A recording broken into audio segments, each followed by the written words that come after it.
Hello, everyone. Thank you for joining us today for another episode of 90 Minutes Africa. My name is Rudolph Okonkwo.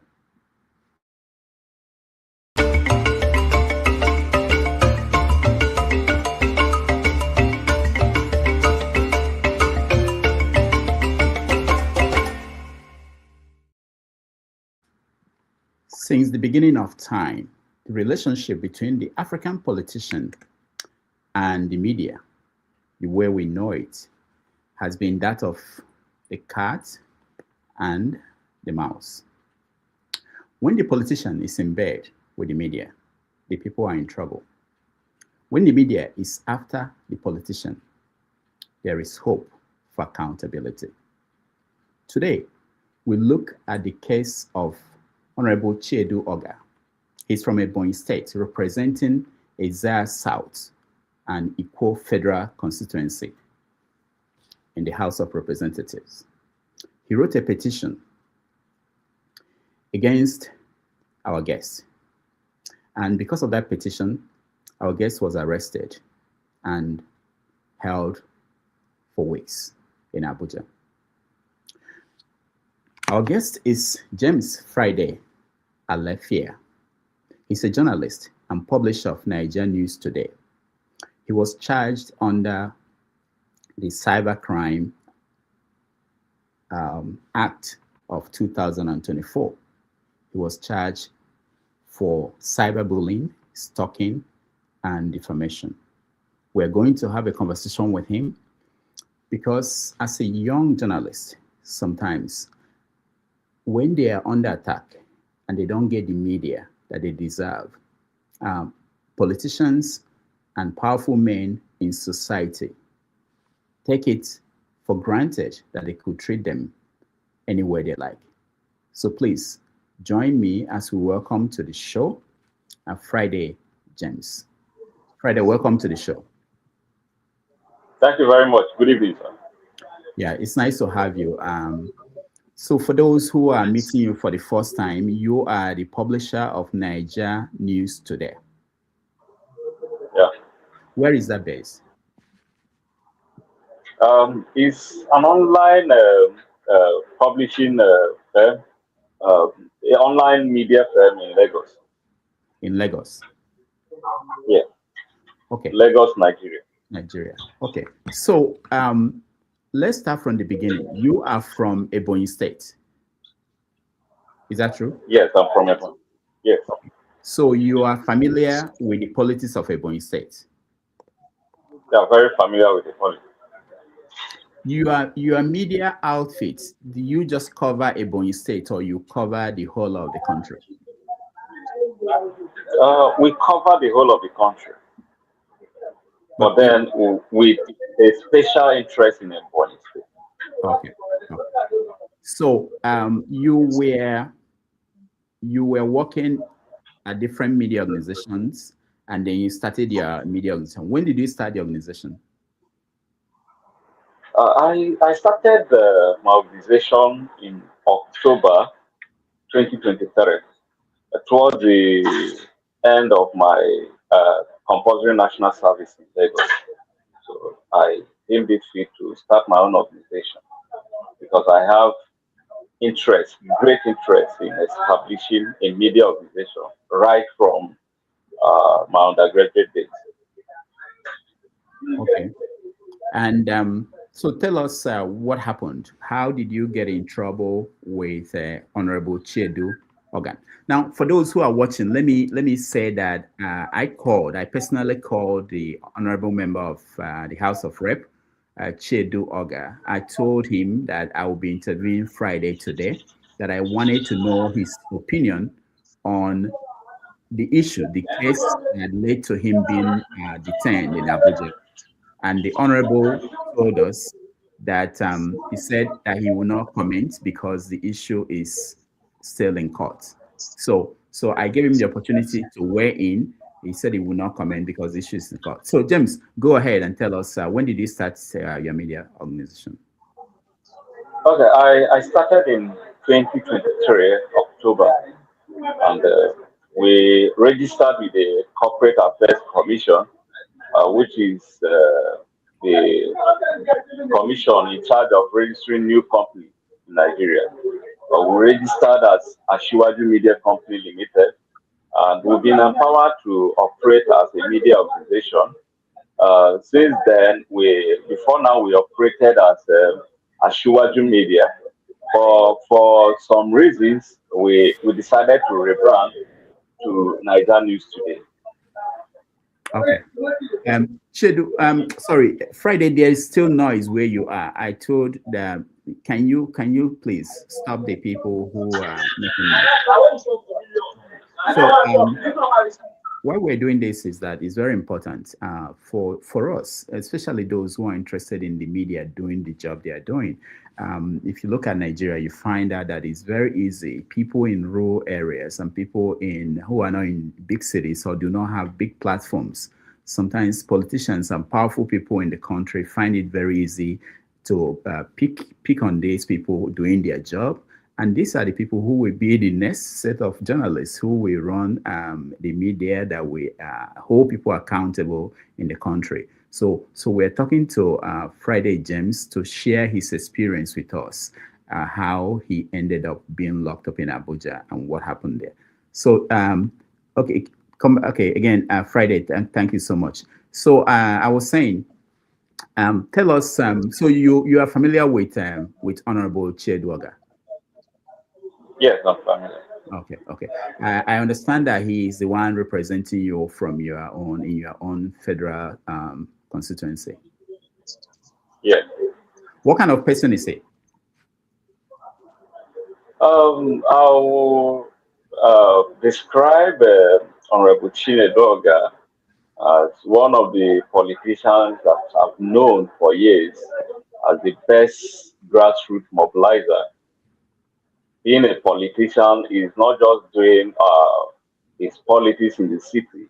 He goes into the grassroots. And like you can see in the video, all these things, maybe sharing money. Though some of the time as a journalist, I frown at such kind of empowerment that they call it down there. But then he's someone who is a great mobilizer. Okay. So when did he become a member of the House of Rep? He became a member of House of Rep in 2019 when he contested against the then House of Rep member representing the good people of Ikwo Ezza South Federal Constituency, Honorable Lazarus Ogah, where INEC declared after the 2019 election, INEC declared Honorable Lazarus Ogah as the winner of the Federal House of Rep member in the constituency. But then Honorable Chinedu Ogah approached the court, and through the court, he won the case from court, and he took over as the House of Rep member since 2019. And since then, this is his second term in the House. Okay, so when when they say these are good guys and bad guys, do you think is he delivering for his constituency? Yeah, he's delivering. Even if you go through some of the project-wise, he's delivering. Because when I go through his constituency project, especially in 2024, on our website we publish lineup of projects that he commissioned in 2024 alone, and you can't compare him as far as project commission is concerned to any of the Federal House of Rep member in a point. So on projects, I will rate Honorable Ogah 70%. Okay, so how did you run into a problem with him? What happened? Okay, politicians, what they like, especially politicians from Africa, there's so much love, praise singing, and when most of us who are not into praise singing or yellow journalism, when some of us that do accountability journalism, they do anything possible to come after us. So my arrest and detention came as a result of a few publications that my media organization made. One bordered on a land grabbing issue involving the honorable member. The other bordered on extortion issue. Some of the story bordered on intimidation, and I think the other one bordered on electoral fraud. And we published this story. We did our investigations as journalists, and we published this story. All of a sudden, in 23rd of October, on 23rd of October, I was arrested in my house in Lagos. And when I got to the police command in Ikeja, Lagos, I was shown the petition. And some of the stories we published on our website were used as proof of evidence for this particular petition, which is one of the story you're seeing on the screen. Ebonyi rep member threatens constituent for supporting charity foundation, and some other stories. So let's look at this particular story, which was the person that was threatened was Mr. Oliver Mwacho. Did you talk to Oliver? Yes, we spoke with Oliver. He even sent a voice note, a voice record of the communication he had with the honorable member. And when he forwarded, I got the knowledge of that voice note. I called him, and what happened? And he explained to me using voice note and even using text to explain what actually happened. And we tried reaching out to the honorable member, but then he wasn't taking our call. So we decided to write our story. Okay. So you tried to reach out to him before you publish the story? Yes, yes. Okay. Now let's look at this other story, which is about land grabbing. What is going on there? The land grabbing. Yeah. A lot of people have been complaining about the land grabbing, those victims, and we decided to approach the victims and ask them what is actually happening. And they granted the interview, and we decided to use the interview to write our story. And this story was done by one of our reporters, Fatima Abdullahi. And I believe she consulted and contacted the victims very well before writing the investigative story. And concerning this story, there's this TikToker, Mr. Chisom Acho, who is still in custody, he's still in Enugu prison. And he was arrested by the same honorable on the issue of the land grabbing stuff. But then this same guy made several allegations that even his own family was fully involved, that the family land was snatched away by the honorable member and a lot. So we decided to weigh in by writing the story on it. So when police came to your house and knocked on the door, what did they tell you? When they entered, I think the first thing they were interested in, because why they were interested, I feel like why they were interested in my passport on the 9th of September, I traveled down to Ebonyi. And while I was in Ebonyi, a day came when they planned beating me up, because I can't say arrest, because they were coming with boys to beat me up, to hold me down and beat me up. So but I got the information prior before the time, and I ran away. And then the following morning, I ran back to Lagos. So when I got to Lagos, I was like, oh, what do I do? I know this man is capable of coming to Lagos to even look for me. What do I do? Where do I seek safety? So I probably made a post on my Facebook handle that I've gained admission in Chester City University, University of Chester in the UK, and I'll be traveling to the UK soon. So, but then it was just a kind of trying to divert their attention from our actual location. So when they came inside my room that day, they were much interested in my International passport. international passport. Yes, and when they collected the passport, they also collected my laptop, my phone, and they packed some clothes inside one of the bag in my room. And they told me I'm not coming back. I was like, "What's the problem? Who are you?" They said they are police officers from the FCT command, Abuja, and there's a petition against me. I told them, "Oh, I am a journalist, and I don't run away from law enforcement agencies. So if there's a petition against me, then you should invite me, and I will show up to come and explain myself." They say that it's good that they are here. So that evening, I was taken from my house to Area F Command in Ikeja, the Ikeja Zonal Command, where I spent 2 days before I was taken away to Abuja. So at Ikeja command, did they show you the petition against you? Yes, they did. We got to Ikeja around 11 p.m. that night, and they showed me the petition. I looked at it. I told them, yes, some of the proof of evidence, which included the printout of a screenshot from my website.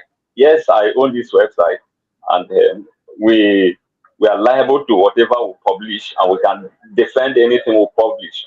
But when they started telling me I was going to write statement that night, I told them no, it's not done that way. I can't write because of the level of this petition. I can't write statement that night, so I would have to wait for my lawyer to come here before I write. They tried forcing me that night. I told them I can't.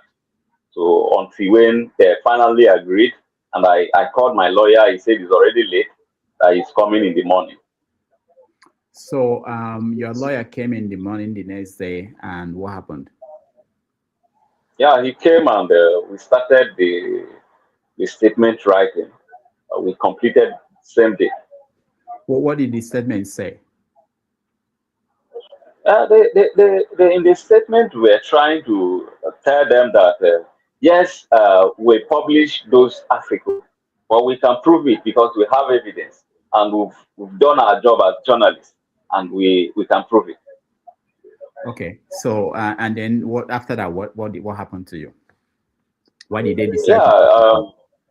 I spent the following night in police detention in Lagos, and the following morning, being on Friday, I was taken from Abuja to Lagos, and I was on handcuff from Lagos to Abuja as if I killed someone, or I am one of those bandits. But then I am not. I am just a journalist trying to do my job. Did they fly you to Abuja or did you go by road? No, it was by road. And you were handcuffed all through the way. Yes, I was handcuffed. We How left. many police Late. officers were in the vehicle? What kind of vehicle is that? It was Corolla. I can't remember the model, or it was Corolla. There were three police officers from Abuja. 3. Yes, sir. So you were sitting at the back or in front? Where were you? I was sitting at the back with one, while the one driving, which is the team leader, and the IPO was sitting at the front. I was sitting at the back seat with the other officer. Did you guys stop and did they buy you food? How were you treated? Yeah, we bought food in Lagos while we were living. The one we ate in the morning, and at another stopover in Ondo State, we bought food. But all this while, I will be forced to stay in the car, even while I want to ease myself. Uh, they will also leave that handcuff on my hand, and I'll have to go and ease myself. They will follow me to the other side of the road where I will ease myself. Then they will take me back inside the vehicle. What were they telling you while you were in the vehicle going to Abuja? Were they having any conversation with you? The only conversation they were having with me is that Though I will feel like I'm doing my job, but then we know the kind of continent or the country we find ourselves, that these politicians don't like people who are attacking them. So they actually, they are humans. They are Nigerians, and they feel what every ordinary Nigeria is feeling. So they know the truth. But at a point, I know that they're doing their job, but they are going to extreme, because I don't see every reason for that treatment of handcuffing me from Lagos to Abuja. I don't see any reason for that, because I was not caught trying to kidnap someone or stealing, or I was caught with firearm. So you got to Abuja. What happened? We got to Abuja on we left Lagos Friday morning. We got to Abuja Saturday morning. That should be very early Saturday, the midnight, around 2 a.m., 3 a.m. I was thrown into the SARS detention facility around Busape area of Abuja, where I stayed the whole of Saturday, no food. I stayed the whole of Sunday, no food, because I had no money on me. The money, even the money my lawyer gave me while I was leaving Lagos, was still inside my bag, and the bag is in their custody. So I had no money to eat on Saturday and Sunday. So I have to just survive on people's diary that they gave me inside the cell. So on Monday, I was brought out. They said they wanted to do the additional statement. I met with the assistant commandant of the anti-cartel unit. They asked some questions. I see, maintain my stand that this is what we've done. We are just doing our job as journalists, and we don't have any personal issue with the honorable concern. So we are just trying to do our job. So there was additional statement. Why was that necessary? Why was that necessary for you to write an additional? Did they explain to you? The additional statement, was when the honorable came, and he started insisting that I am not just doing this. Someone paid me already to tarnish his image, and until I mention the person's name, that's when he will ask them to release me. And I told them, nobody sponsored me, nobody is sponsoring me, and no one is going to sponsor me. I'm just trying to do my job as a journalist, and I can't agree to calling anybody as this is the person sponsoring what I'm doing. So So it was after the conversation with the honorable and the police that they asked me to write an additional statement. before this happened, the whole of this incident, have you heard from the honorable before, like as a journalist? Has there been any contact between two of you? No, there've not been direct contact between two of us. He has not threatened you or your family member for anything you've written. Yeah, I think within that, before when I was arrested,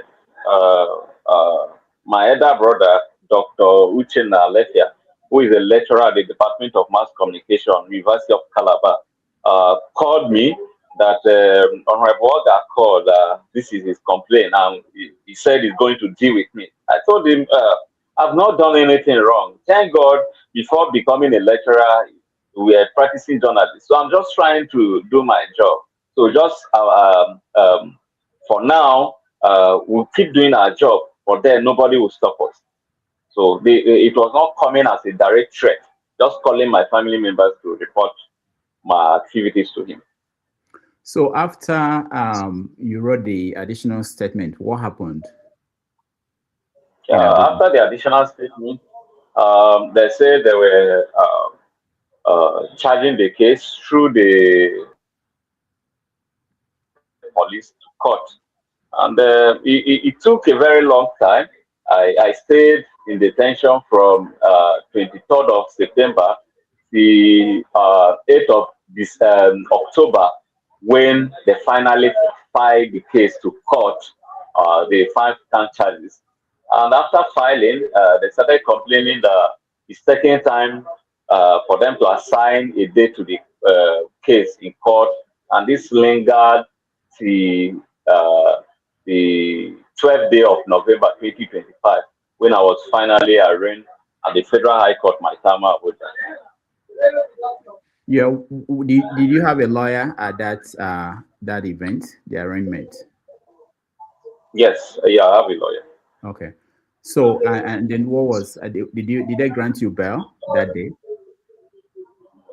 On the first, my arraignment day, I was not granted bail because though my lawyers submitted my motion for bail application the first time, but then they didn't follow the processes and it was not submitted with my file. So the court couldn't hear my bail application on the day of the arraignment. So you went back to detention. Yes, I was remanded in Kuje Correctional Center in Abuja from the 12th of November 2025. How is the treatment in Kuje when you were there? How was it? How were you treated? How is the environment? One thing even as a journalist who do accountability journalism, I'll still rate Kuje the best when it comes to the inmates and the correctional service officers relationship. They really treat people as humans, unlike stories I've heard from other correctional centers. I was treated fine, especially when I introduced myself to them as a journalist. I received a very good treatment from the day I stepped my feet there till the day I left. So um, I wanted to know, like, how is the meals that you were served there? How was it? What was it like? What is okay. the cell? How many The, people are in the cell? How what is it? What is it like? Give us a little bit more details. some of the said they have custodies in they have different custodies where they have custody one, custody two. I stayed in one of the custody, and it's a very big custody where they nicknamed Egypt, and it's a very big hall, and they have bed, they have fan, they even have their TV set where you entertain yourself when you feel like, and everything was on set. But then your movement was restricted. My movement was restricted. I can't possibly go out of the gate. Though the movement was the restriction has a limit, because in Kuje, they will open your cell by 9 a.m. in the morning. And for people who are learning how to sew clothes, that the tailors, the shoemakers, you go to your several different workplaces and you stay there. For people, you feel like maybe you want to enroll yourself uh, to get a degree or master's degree in the National Open University, the Kuje campus. You're free, and it's government sponsored. So one of the things that I also learned is that people who know that the case will keep them longer in Kuje can actually use that period to learn one thing and even change things in their life. So there is restricted freedom in Kuje, if there is a word like restricted freedom. Mm. So how many people estimate of people in Egypt? We in Egypt we used to have about 196, 198, and the number is always going off and on, because at the time you see people going, maybe they'll bail, they will be bailed out and all that. But everybody had somewhere to sleep. Yeah, everybody has somewhere to sleep, and though there is also Kuje is in Nigeria, and we know the Nigerian culture. If you don't have the money, there is nothing for you. So for people, if you're coming in and you have the money to pay, they will give you a better place. They will give you a better place. Like when I entered there. I was introduced to the head of that particular custody. They call them the head of the custody. They call them Sariki. So Sariki is the king. If it is in Igbo, you call him Igwe. So the Sariki takes care of everything. So the Sariki is in charge of assigning bed space to new inmates. So as if you're a new inmate and you're brought to Kuje, if you don't have the money to pay them, one is that you're not going to have a bed space. You'll be sleeping on the ground. You'll be sweeping every morning. You do other work that they will subject you to do. But then because I had the money, they named their price and I had to pay because I needed my own comfort. I was taken to a better place inside the cell where I stayed till I came out. Was there any important person that you met in there? Any prominent detainee? Yes, while I was there, though I didn't have personal interactions with them, while I was there, they brought the former governor of Anambra State, Dr. Chris Ngige, So Egypt. to that place. Yeah, no, not to Egypt. Okay. They have another custody attached to the facility clinic. So that's where he was. But then we used to see maybe when we were walking around through during the evening time, we used to see him wave. So and the almighty this CSP Abakare, I was in charge of the IRC in Abuja, who had been detained there for almost 4 5 years now, and his boys. We used to see them there, and some other prominent people that are inside it. Okay. So do you have a day? What's a typical day like? You wake up in the morning. What were you doing? You have regiments of things to do? Yeah, the this thing, the rudiment for the day was then the first time I came inside the today, I decided to, because I am a journalist, I have to also practice to an extent my journalism in the prison. I start conversation with people. What brought you here? What have you been doing? What is going on your case? And after the first week, I switched to reading books. And one of the books I read was a book written by one of the inmates there. I can't really recognize his name now, recall his name, I mean. But then it was a letter to Mr. President. The first day I saw that book at the entrance of the custody library, I was interested. I bought the book and I started reading it. So one thing I do, my daily routine is wake up in the morning. After the morning prayer, I read my Bible because I am a Christian. I also meditate. Then I will pick up the book after my morning food, then read. Because I was not part of those people learning how to make shoes, sew clothes, and other stuff. So I dedicate my time to adding knowledge to myself. So what I do is I read those books for some time, and I will go outside. If there is a church service, I will attend the service, then come back to relax. You talked about food. What kind of food were you served? Okay, I can't actually say I was served because in Kuje is a culture that if you want to eat the government food, you eat. Or if you prefer to feed yourself, you can do it so long as you can foot the bill. So, but the kind of food I was seeing uh, uh, was not something I can taste. So I never tested the government food, both the beans and the one they call the gamza, which is a kind of corn feed. I've never tested it. Or people eat the food and I see them eat it.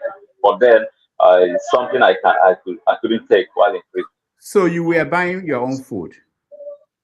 Yes, I was. Why not? How do you do that? I mean, you don't have the money. Is it your family that brought money and negotiated that? How is it done? They bring money on a weekend basis to the prison. And inside the prison, we have some inmates that their business is cooking. So what they do is on a daily, they cook maybe probably in the morning or in the afternoon. So, but the stuff they use in cooking, I think, is some of the correctional service officers that help them buy it outside. So they cook inside and they sell to some inmates who are willing to buy. So the routine was in the morning they will come and take my plate. The guy that served my food already know that is the only guy I was eating his food from day one till the last day I left today because one he's my brother from a point state and I have to patronize him. So how much is a meal in Kuje prison, the one you buy for yourself? A meal that costs from 2,000 Nigerian naira. Okay, let's So get back. Go ahead, finish up. from 2,000, maybe 2,500, 3,000, but it depends on whether you want to buy fish or meat. So, but the benchmark is 2,000 naira. So let's continue. So you were kept in Kuje, and how did you regain your freedom? The court on the 27th of November granted me bail, 20 million naira bail, or shorty in like sum. The shorty was a federal civil servant who is resident in FCT and a level 15 civil servant for that matter. And the second shortly was supposed to be anybody who is resident in Abuja and has a viable means of livelihood with 3 years tax clearance. So, and is a very stringent bail condition. Looking at the father, I don't stay in Abuja. I don't know people in Abuja. So, but then before I could fulfill the bail condition, it was already 22 days. So I left Kuje. I was granted bail on the 27th of November, and I left Kuje on the uh, 19th of December 2025. How did you meet the condition? You called your people and they started looking for people that will help you? Yes, I called my people and they contacted people that they know in Abuja that can stand for me. So so you are out on bail. The case is still in court. Yeah, the case is still in court. When is the hearing? When is the trial? The trial was supposed to start on the 27th day of January 2026. But then I went to Abuja for the case, and on the day of the case, the court uh, did not sit. So the case has been adjourned to second day of April 2026. So your lawyer is he confident that you are going to, what is the strategy? Is he confident that you are going to get the case discharged? No, the case is still in court, and we're still doing the case. And I wouldn't want to speak further on the case because it's still in court, and I believe the court, as the hope of the common man, will do justice to the case. Mm. So in general, before we let our people in and maybe they have questions for you, how will you describe the media environment in Nigeria today? Oh, the media environment in Nigeria, um, looking at the relationship between the government, especially our politicians and the media, is not a good environment to practice accountability journalism and investigative journalism. What they want is a kind of praise singing and yeah, just praise singing all the time. They don't want when you as a journalist do your job, not minding that journalism and media practice is the only profession recognized by the 1999 Constitution as amended in section 22 and 39. We are empowered to practice without fear, without interference. But then this is the opposite. when we're talking about press freedom in Nigeria is the opposite, because you dare not speak against the politicians in power. You dare not uh, do stories that they reveals their ill practices. So I would say generally that press freedom in Nigeria is in paper, not in practice. Now, you were charged under what they call the Cybercrimes Prohibition and Prevention Act Amendment, Amended Act of 2024. That's also where Yeah. they found the charges against Shore, Omoyele Shore, against Delefarotimi. Virtually everybody who is picked up today is charged under that Cybercrimes Amendment Act of 2024. As a journalist, do you feel do you feel threatened or worried about that anybody can go and write a petition and pick somebody up on the basis of that petition, and it's a crime? Yeah, I see challenge because just like you mentioned, the likes of Omoyele Showore, the likes of Dele Faro to me, and many others have been arrested. And according to data from Center for Protection, Committee for Protection of Journalists, they noted that about 25 journalists have been prosecuted using this cybercrime act. And since the implementation in 2024, five journalists, which according to them, I am the fifth journalist being prosecuted under this law.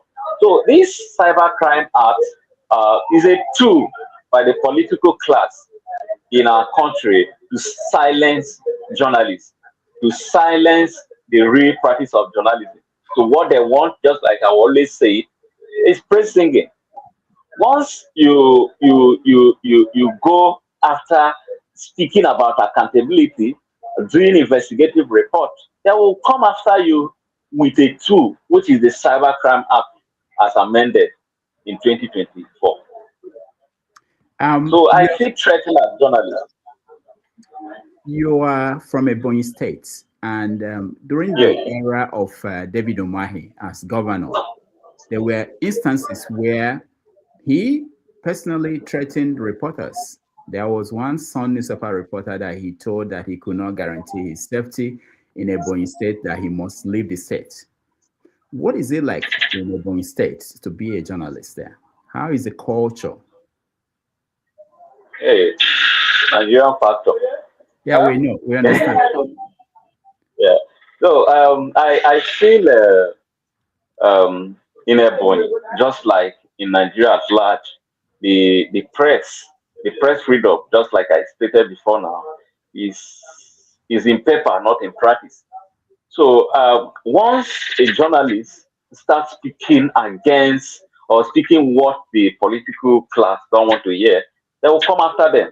And I could remember in during the regime of the Honorable Minister for Works, Omahe, he said one thing, and it became a slant on the social media space, that you have the pen and I have the koboko. And you know what that means? After writing, the government, he will deal with you. So, and a lot of journalists suffered under his administration. A lot of journalists suffered. Why is that? Why is it that states like Ebonyi, Niger states, states that are not on the spotlight, that international media or even the national media don't pay attention to, that they tend to oppress journalists more than the big states that I think maybe they fear the national media? Is that what's going on? Why they tend to? I think one of the reasons and why they tend to oppress journalists. One of the reasons is that some of the journalist organizations are more of political, a fourth arm of the political parties. Like the Nigerian Union of Journalists in the state, even while I was in detention, they said I'm not a journalist. I'm not a journalist. What is the reason that I am not a registered member of NUJ in Ebonyi State, and they can't interfere in my matter. But then that is aside. We have other cases where journalists from Ebonyi State who practices in Ebonyi State, who is a member of the NUJ in the state, will be abducted by these politicians, and you hardly see the NUJ condemning such practice. Because one, I think they are afraid. They don't know the real job before them as a journalist. That one thing is you have to be fearless. But then there were some of the journalists, even if you interact with them, they will be telling you they have families living in Ebonyi. Their kids are in Ebonyi. So if they start going against them, they will kill them. This will happen. And I think that fear of abduction is what some of them are running away. And that's why the press, the journalists have been oppressed full time in Ebonyi and some other states. How did the national media cover your case when you were arrested? Did they publish the story, and how did anybody talk to you about what you went through when you came out? Yeah, the national media, though I still have some reservations for some of the media houses. For organizations like the Premium Times newspaper, they were on my case from the first day to the day I left Kuje. The media right agenda, they were on my case. The Committee for Protection of Journalists, they were on my case. But then what marveled me was, when a journalist is in trouble, even though we don't have personal relationship, but then a journalist in quote that you know that if your colleague is in trouble, the only tool you have to help that person is that your publication demanding for immediate release of that person. But some of the organizations, when they were approached by one of the persons that work with me, that hey, this guy is in detention and he's a journalist, they were still demanding for money before publication. They were still demanding that we pay before they publish my story. But on the day of my arraignment, I didn't know whether maybe my family paid them or what. But then I saw publications when I came out from this day newspaper, from Vanguard, from Punch, and some other national media publishing the story about the day I was arraigned. But for other cases, even going to the extent of calling the honorable, speaking to the police, doing a follow-up stories, Premium Times did a very great job on my case.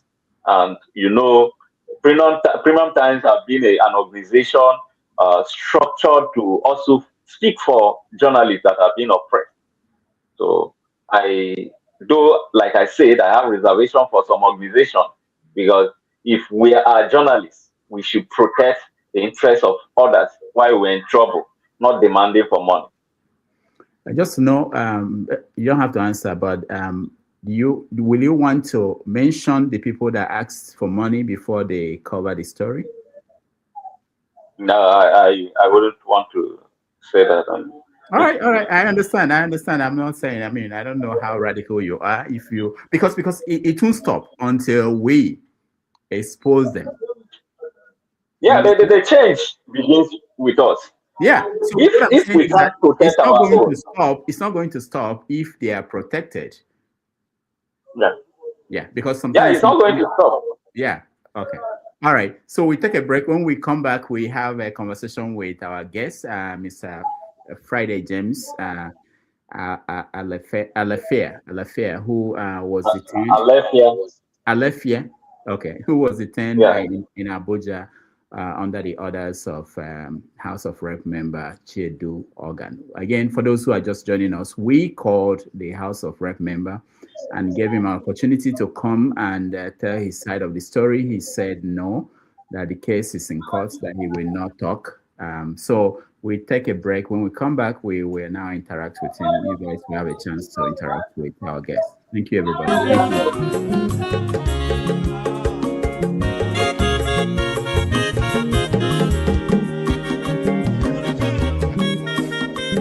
you.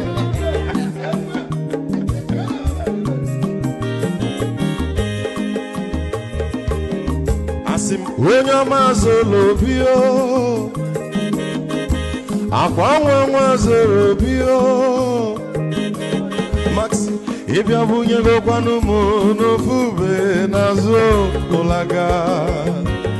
Olaga ni piazugo Mma ulaga do ni piazugo Akwa nwa wilo chiyo biko rapuzoro Kona bazia Onyama zoro biko Abama wazoro dosari Ibia unye nigwana mo Ulaga do ni piazugo Mma ulaga do ni piazugo Abama wilo chiyo biko rapuzoro Kona bazia Mazi weko mamu Odogu na kwerezu naka Onyoma niga dele mo Mazi ni bazi kama Ibu go with melody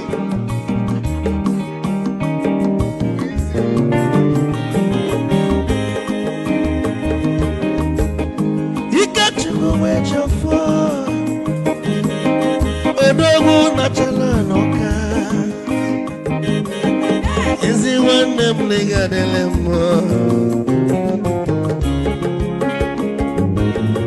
Olaga doni pezigo noe Ma olaga doni pezigo Amama wilo chilo Bikora muzoro Anabaze Te Onyama zoro de Mama wazara nesari Ibya muyanu kwana mo ofube naru Ulaga doni biazugo Nazaboy Ulaga doni biazugo Mama wilo chilo Biko rapuzoro Anabazi Odogu kenenu bikechofo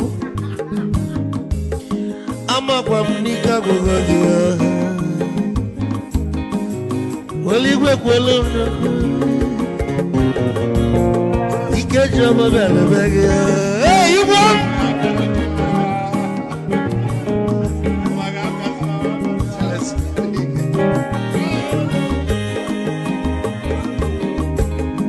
Eku kampu nekene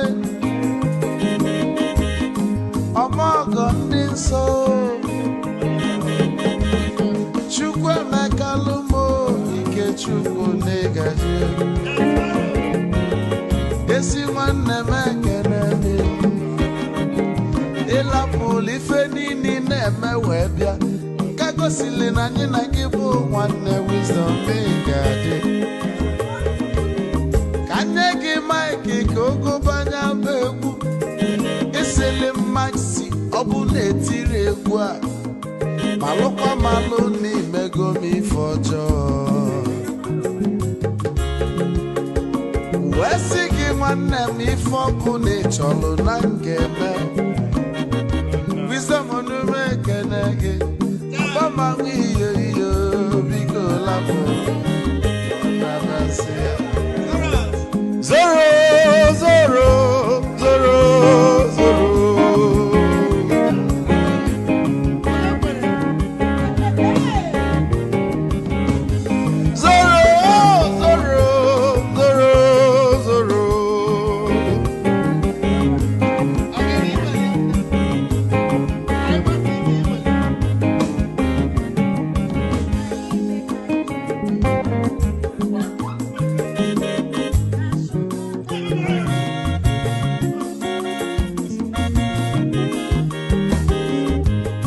Deduru joy na bugwa osa Sokoto Ujembe mwilo Anu solo mwe manofia nara Onye nwuro zurike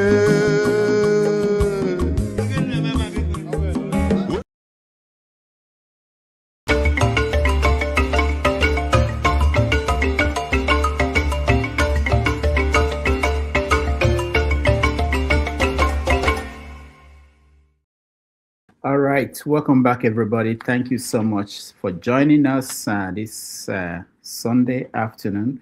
We are talking to journalist, publisher of Niger News Today, Mr.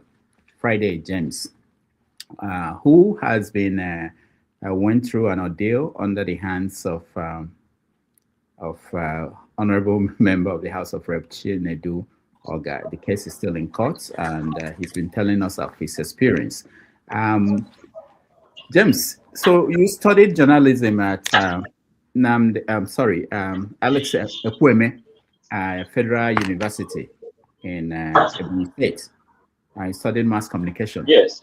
Was this what you thought? Did they teach you that this will be part of what you are going to experience when you begin to practice? Yeah. For every professional practice, we also have some uncertainties that practitioners will face. And I could remember one of my lecturer, who is the head of department in the school now, Dr. Joseph Chukwu, while he was lecturing us on the media ethics and law, he made mention of for some of us who are going to practice journalism and who maybe you're going into journalism not for the modern practice of journalism, because that is what I call yellow journalism or romance journalism. For people who are going to practice investigative and accountability journalism, you're going to encounter all this. So it's just like giving you a prep of that is not easy out there if you really want to practice. Because the way you're preparing to write hard stories, the way the politicians are planning to come hard on you. Before I get Ify and other people who might want to join us, if you're in the studio and you want to join, turn on your camera. What about your family? Do they worry about you? Do they encourage you, or do they warn you to be careful and find a better job, something better to do with your life? They didn't warn me. They just the only warning is to just apply caution, both on my security and whatever thing I do, because right from childhood, they knew that I had interest in practicing journalism, and I went to the university. I studied journalism. I didn't just stop there. I also proceeded to the National Brokers Academy in Lagos. I studied journalism. And after then, I went to West African Brokers and Media Academy, the same journalism. So they've known me that I am committed to the practice of journalism. And they can't advise me to do otherwise. But then the only thing as family is that they just advise I apply caution. So because they know I've not done anything wrong. All right. So let's, Ify, welcome to the show. Good morning, Friday. Good afternoon from here. This is just kind of chilling for me. Does this even really worth it? Do you ever think of your life being in danger? Because Nigeria, we don't have free speech anymore. And you can see what is going on in the country with Showore and the rest of other people that are speaking up against this government. Yeah. You are not popular. This is the first time of me, seeing you or hearing about you. Aren't you worried that, these people might get rid of you? As a journalist, I've always encouraged myself. That is, as a journalist, with my pen, with my iPad, I am like a soldier at the war front. And to protect the society is in our hands as journalists. So if journalists stop speaking ill about these politicians because of the kind of practice they do in our society, it means that the people's voice would die. So if I am one of the voice that will speak for the people and will speak past this message of liberation, that will pass this message of press freedom. And along the line, I something happened to me along the line. I would take it as just like a soldier who died at the war front while trying to defend the territorial integrity of the country. Before I can give you another chance if you want to, let me. Last week we had El Rufai deny any knowledge of what happened to Abubakar Idris, who is known as Daddy Yati, who was picked up, disappeared under his when he was governor of Kaduna State. So when you hear stories like that, what does that do to you and your desire to practice journalism? Okay. The story of Dadiata since 2019, since he was adopted, and for Nasiru El-Rufai coming online to deny that he had no knowledge, he said he is calling another person into the matter. So what comes to my mind every time is, this practice is all about commitment, just like I said. I always make references to things that we can place our mind. We have drivers who apply the highway every day, and most of the time you see a driver um, having an accident along the highway and he dies. It doesn't stop other drivers from applying the highway or doing their work as a driver. We might not probably have the same faith, but then my mission and vision is to always speak up when the people are oppressed. Even at this period when I am being oppressed, I will still speak up. Go ahead, Ife. So you are willing to die in the cost of this job? That's the question.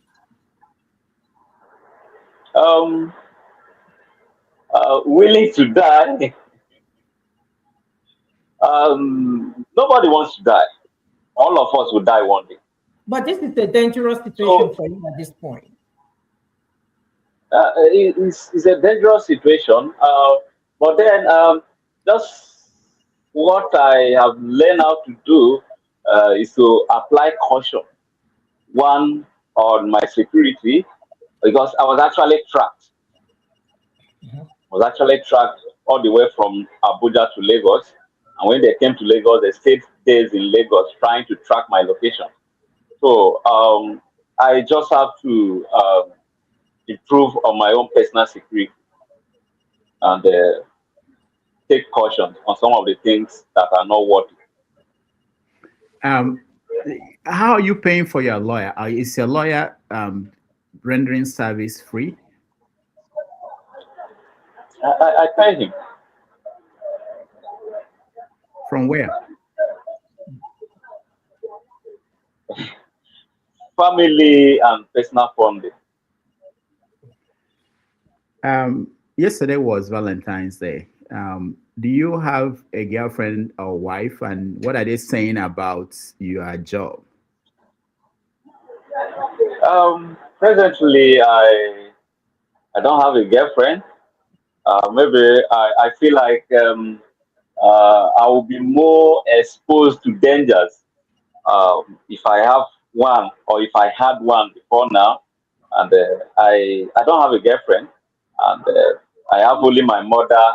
My dad is late. I have just my family. So what they keep telling me is apply caution. They are not telling me to quit the job as my work as a journalist, but just apply caution. Someone here on the comment section is saying whether Nigeria is worth dying for. Do you think Nigeria is worth dying for? Nigeria is no country is worth dying for, be it America or other countries. But then Nigeria is our own, and if we don't fight for what belongs to us, who will do that? So, who are your role models in journalism when you were growing up, and the decision to study journalism and mass communication, as they say in Nigeria? My role model, while in school and even before then, I had wanted to become a broadcast journalist, and I had this man, Mr. Ike Okere of the Radio Nigeria there, who I intend to toe his own line. But while in school, because I also involved myself so much in student union politics, uh, I changed the line to Shonwore, and that is the man because I know how fearless he is, and if he can do it, I can do it. Can do it. So I told his own line. Have you met him before? Yeah, while I was still in police detention, I think that should be October 21st. Um, he was arrested in connection with the protest they had in Abuja. He was brought to the same detention facility. So, but then they couldn't allow us have a full access to him. So what I did was I wrote what brought me there and my name and sent to him through a piece of paper. The guy told me immediately he saw the name. He said, that guy from a boy." So he promised he was going to talk about the matter when he goes out of detention. But unfortunately, he from police detention, he was taken to court. From court, he was remanded in prison. So all this process, I think he lost the paper. So I got in touch with him after I was released in prison, and we started talking. He said, yeah, someone showed him that I was in SARS detention when he came, and he left with the paper, but he misplaced it during the course of his moving to prison and coming to court. So since then, we've been having conversations. So he invited me yesterday to come for one of the gatherings he had in Lagos, Fall in Love with Freedom, which is part of his own way of celebrating love. And also because he was a freedom fighter, he had to go there. Or I couldn't go there yesterday because I'm still trying to maintain my indoor status for now. That's Valentine's Day for those who do not have wives and girlfriends. Is that what it was? No, that is Valentine's Day for people who love freedom, who want a better Nigeria. It doesn't mean whether you have wives or girlfriend, because I saw the likes of. Before this interview, I spoke to Showere. He was hanging out in Lagos. He had no wife because he left his wife in America. And he was inviting to come and spend. All right. If you have any other question for him. Okudoka, you need to stop invading people's privacy at this point. Honestly, Nigeria is not a typical country anybody will wish to live in, to be honest with you. This morning when I woke up, I was talking to myself because I'm very passionate. I don't live in Nigeria. I live in the state where we have, I would say, free and fair election. It might not be perfect like other people say, but to me, it's perfect. Have you ever thought about leaving the country, to pursue other ambition and other plans? Because the way this country is going, if you have money, we're so much into this money things. We don't follow the rules, we don't follow the regulations. So if you have money, you can do whatever you want to do. Imagine a senator here in this country arresting me for doing, as a journalist. I just can't, picture my mind or think about that. So you're doing what you're doing. I thank you for doing that. But, like somebody asked you in the comment section, does Nigeria worth dying for? But my question is, have you ever thought about leaving the country where you can freely express yourself and do your job? Yeah, I've also and I've always thought about leaving the country. Um, Immediately I finished my compulsory national service in Lagos in 2023. I started processing my MSc admission at the University of Chester, UK. Um, uh, Late 2024, that should be October 2024, I was offered admission to do digital marketing. So initially I applied for multimedia journalism, but then I was given digital marketing. But then the funding was not there, so I have to drop. So since then, I've also tried several scholarships, and I'm still trying because I have a dream that one day I will leave this country. But I'm not leaving this country not to fight for freedom, but it will be safer for me out there. So, apart from leaving the country, in 5 years from now, where do you see yourself as a journalist? What do you think you'll be doing if you continue to practice in Nigeria?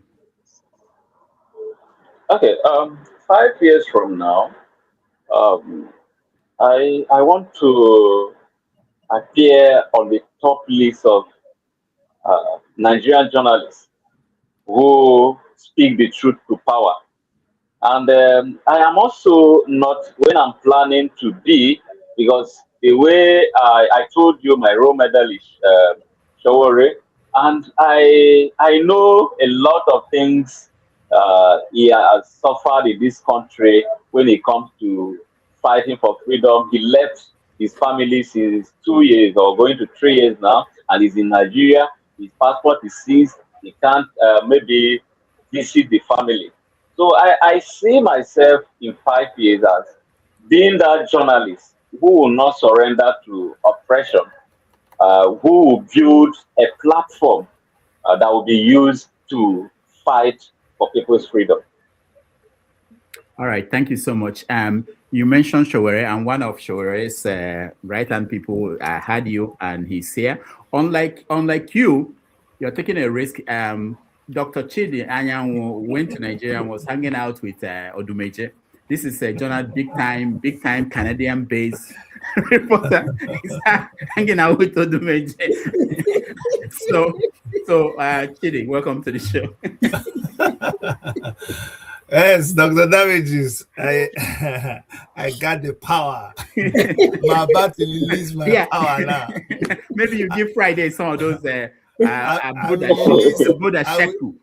will release a bit to shaker Gandusa for you now. Yeah, good to have. Thank you for having me here. I was actually have a meeting on the hour, but I was scrolling through my WhatsApp, and I said, "Oh, maybe you're still on." You see, I came in when I wasn't even prepared. That's why I didn't even know I was on.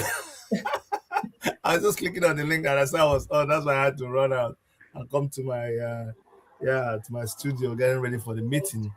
But on a serious note, what your topic resonates with me because, in fact, if you go to my channel, I just released a video, 2 videos actually that I did there that pertain to what you're saying. One is I did a documentary on that lady who got bitten by the snake.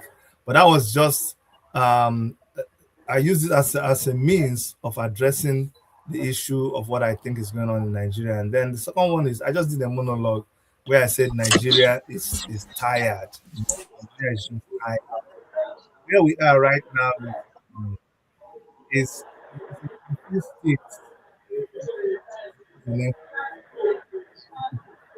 Chidi, we can't hear you again. Can you hear me? Oh, okay, go ahead. Yeah. Okay, you can hear me. Okay, so it says we're in a state of, but all it's trying to say is that we're in a state of confusion in Nigeria. You don't even know how to begin to analyze the situation in Nigeria. But I think with all the shenanigans that are going on, people are tired, and when you have pushed them to the point where you have pushed them right now, the next thing that is going to happen is there's going to be an explosion. There is nowhere else to go.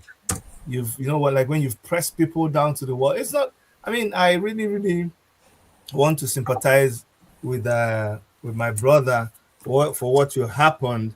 And of course, you know that we all suffer. When I say we all, anybody who is speaking against the government, you can see my own is clearly stated. I say I don't like Tinubu and APC. For that alone, I could be arrested. And in fact, when I was going to Nigeria for the Christmas, I already made arrangements. I thought I was ready to be arrested at the airport. I thought that was going to happen. So I made arrangements. What arrangements did you make? Arrangements. Yeah. Can you share what you made, the plan you had? I made sure that all the prisons around, all the police stations around Abuja, that I know where they can buy food from Mama Puts if they arrest you. No. Next time, Friday is a good source now, because Friday has somebody from his states at Kuje prison. If you ever see yourself there, call Friday. Soap. You have to know who is in charge of which prison, so that they can be cutting soap for you. Things like that, and then you can get a good place to be sleeping, and when they share food, all those things. I made arrangements for that.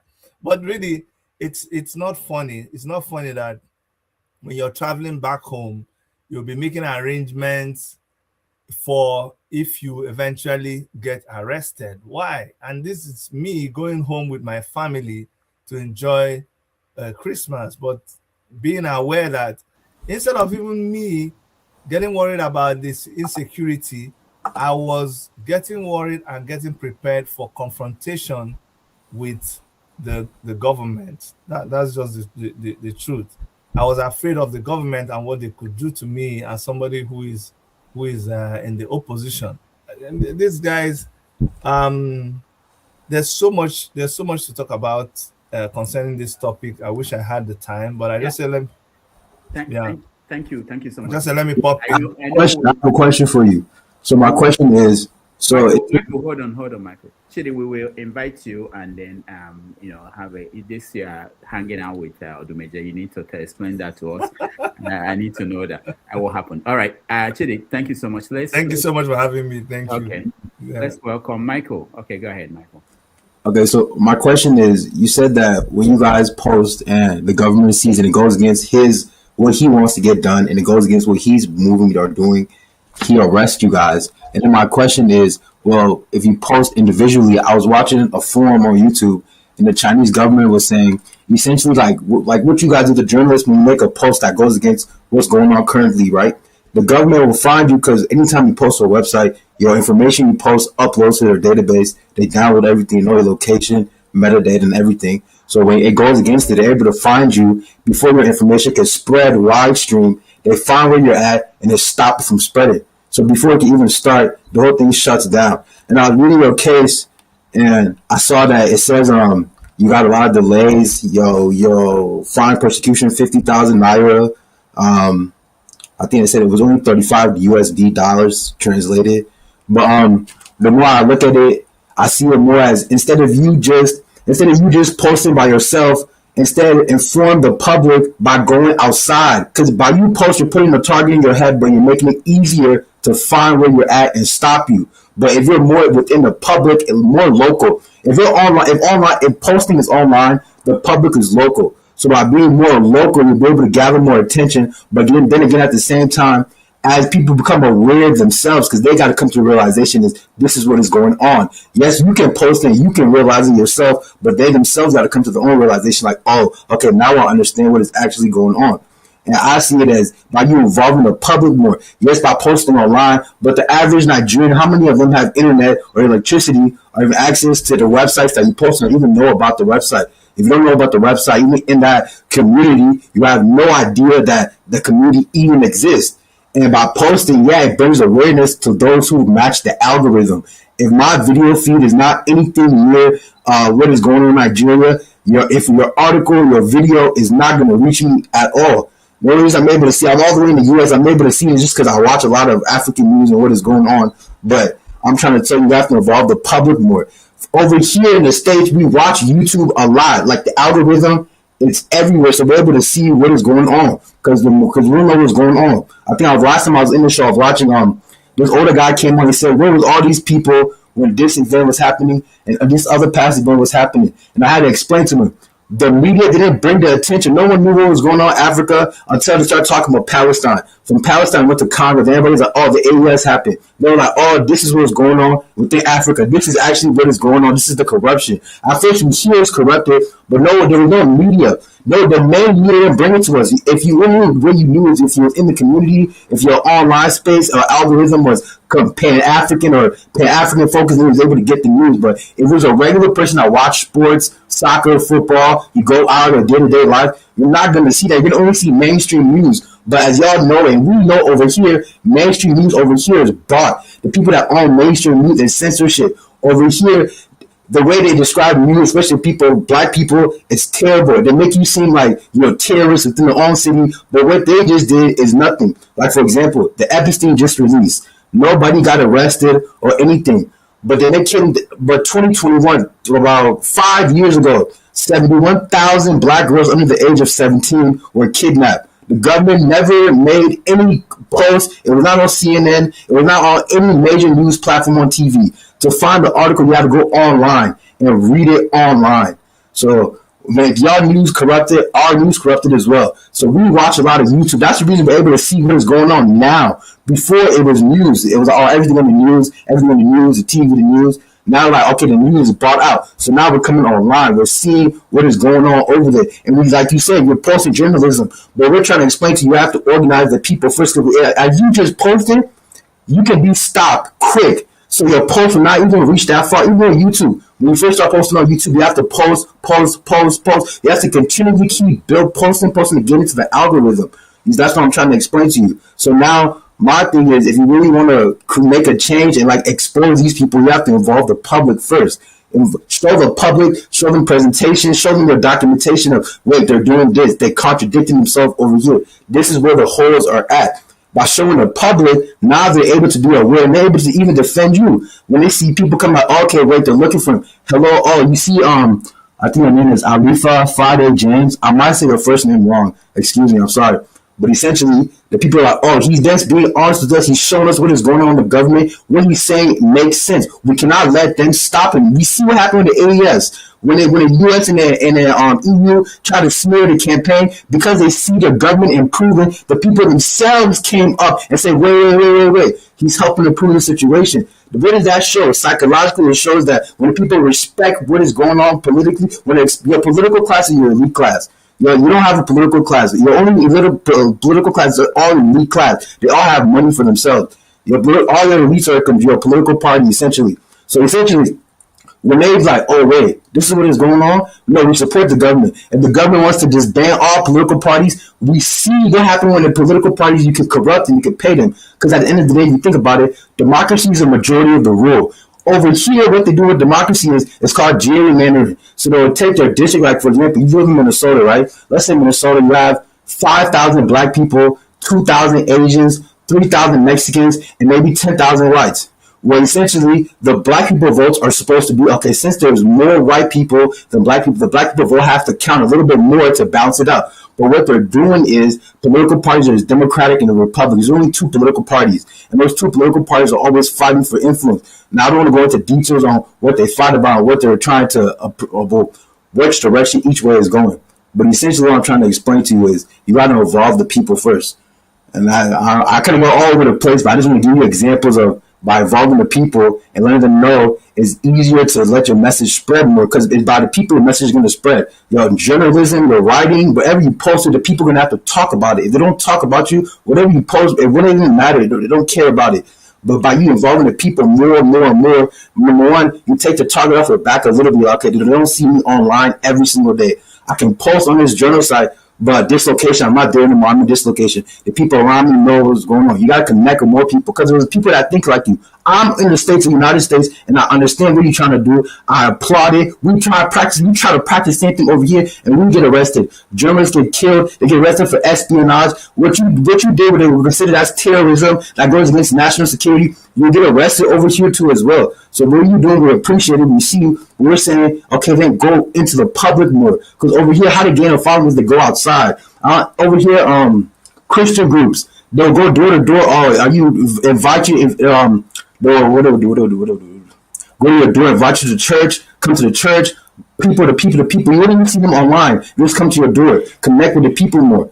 So essentially, yeah, that's what I'm saying. Because if you try to go online is all algorithm. I could pay a company to spam my IP address, the domain, spam my ads, or I can just go outside to the people and talk to them, show them examples. Because how many people got electricity anyways is go online. So if they don't go online, whoever sees online more and spread it to the people by talking, then they got the influence of the whole people. All right, Michael, thank you so much. I think what you're saying is what we are actually doing here, which is to highlight his plight and make sure that people know what's going on with people like him.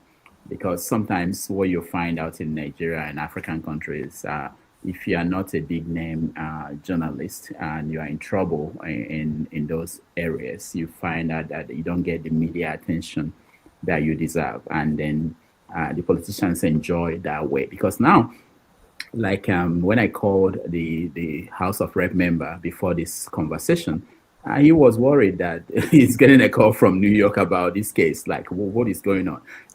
Aren't you guys too? Yeah, and so he will be. They will all be careful. Everybody will be careful if they know that the media is paying attention, because these are people who have interest in going abroad, and they know that there might be restrictions that will come with being seen as someone who is. Y'all get social media background check for the past 5 years for every person that tries to come to the U.S. They're going to check your social media. Any anti-U.S. or anti-European posts, you will not be allowed entry. I'm just giving you a heads up. That's in our foreign policy. If y'all want to read it, just search up United States of America foreign policy. And I'll just. Thank you, Michael.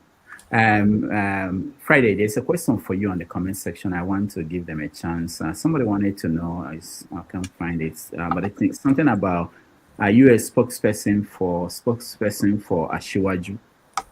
Because how did you get Ashiwaju on your name? How did that happen? Are you speaking for Ashiwaju? I am not a spokesperson. Yeah, I am from Ebonyi State. I am of Igbo origin.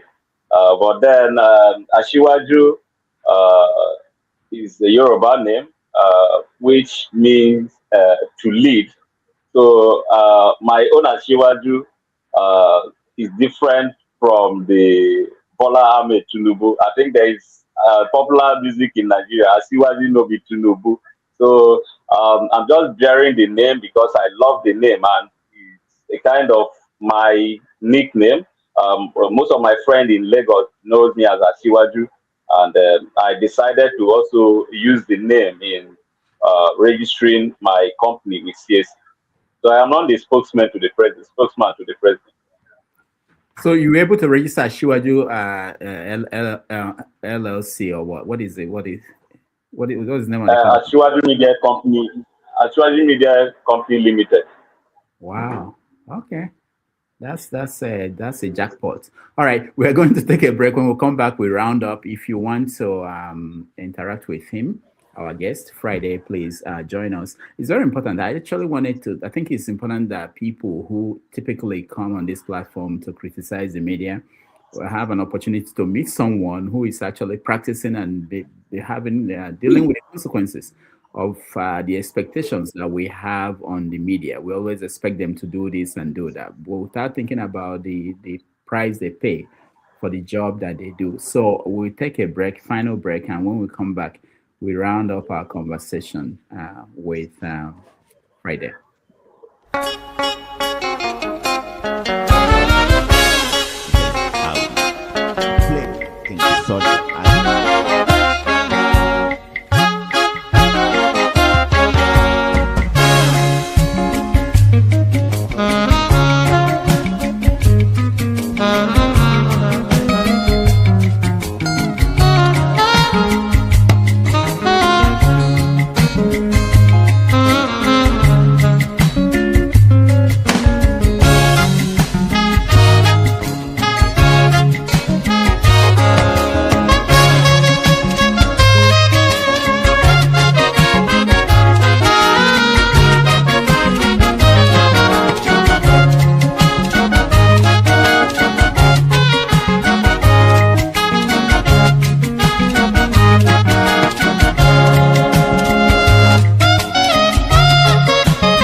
welcome back. Thank you so much for joining us. I see new people, but we're having a conversation with journalist and publisher of Nigeria News Today, who was picked up in Lagos and taken to Abuja, where he spent weeks locked up at Kuje prison. The case is still ongoing. Before we started, I mentioned that I called the honorable member of the House of Rep to see if he would like to join us in this conversation. He said he will not. So Friday, let's just round up. And, sorry for a minute, Papudoka. How do you expect him to come and join you? Eh? Why do you want him to come here and disgrace he was himself? surprised, that you are discussing this. Where? I said, yeah, we're discussing. Yeah, of course he will not come because trust me, everybody will ask him all questions and he will not be able to answer it.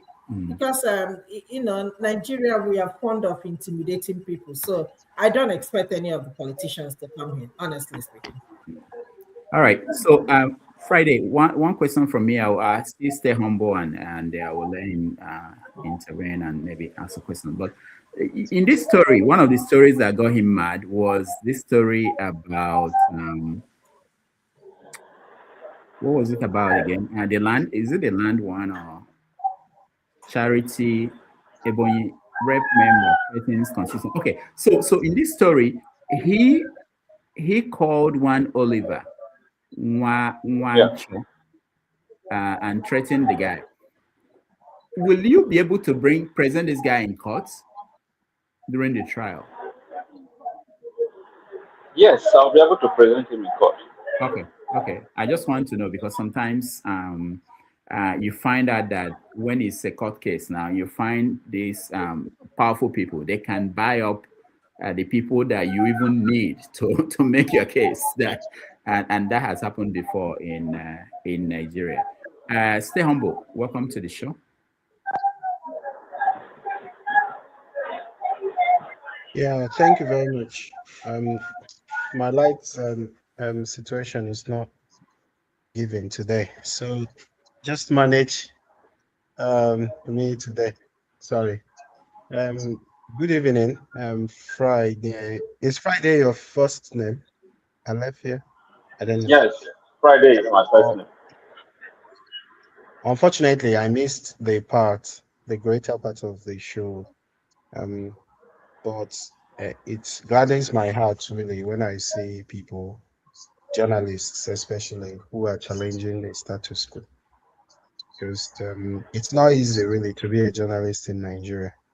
Sometimes you hear people crying out, calling out. Recently, Professor Patu Tommy called out Shem Okimbaloye for acting the script, which we've all known over the years. But again, they are all paid by the media establishment. So what do you expect? So I'm usually delighted to hear and see people who are still standing, because sometimes we assume wrongly that it's only Rufai Husseini that is still standing, for the truth.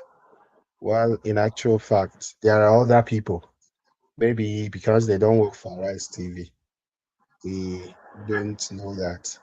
Even in the Bible, when Elijah was running away from Jezebel, and God told him that there were still 400 prophets who have not bowed to Baal.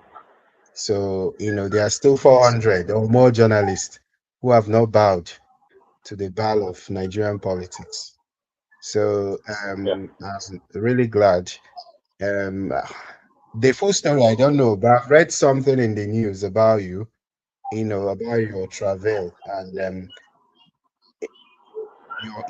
the whole persecution, which is unnecessary, and how you suffered from the overbearing attitude of the everyday Nigerian politician, the so-called honorables. However dishonorable they are. But yeah, for you and for those who are still standing, who are still challenging the status quo, to you, I enjoin you to continue in that trajectory. So many people who have fought in the past, who have fought against the classless and thieving establishment, at some point when they started getting old, whether Dr. Damages will be part of them in future, I don't know.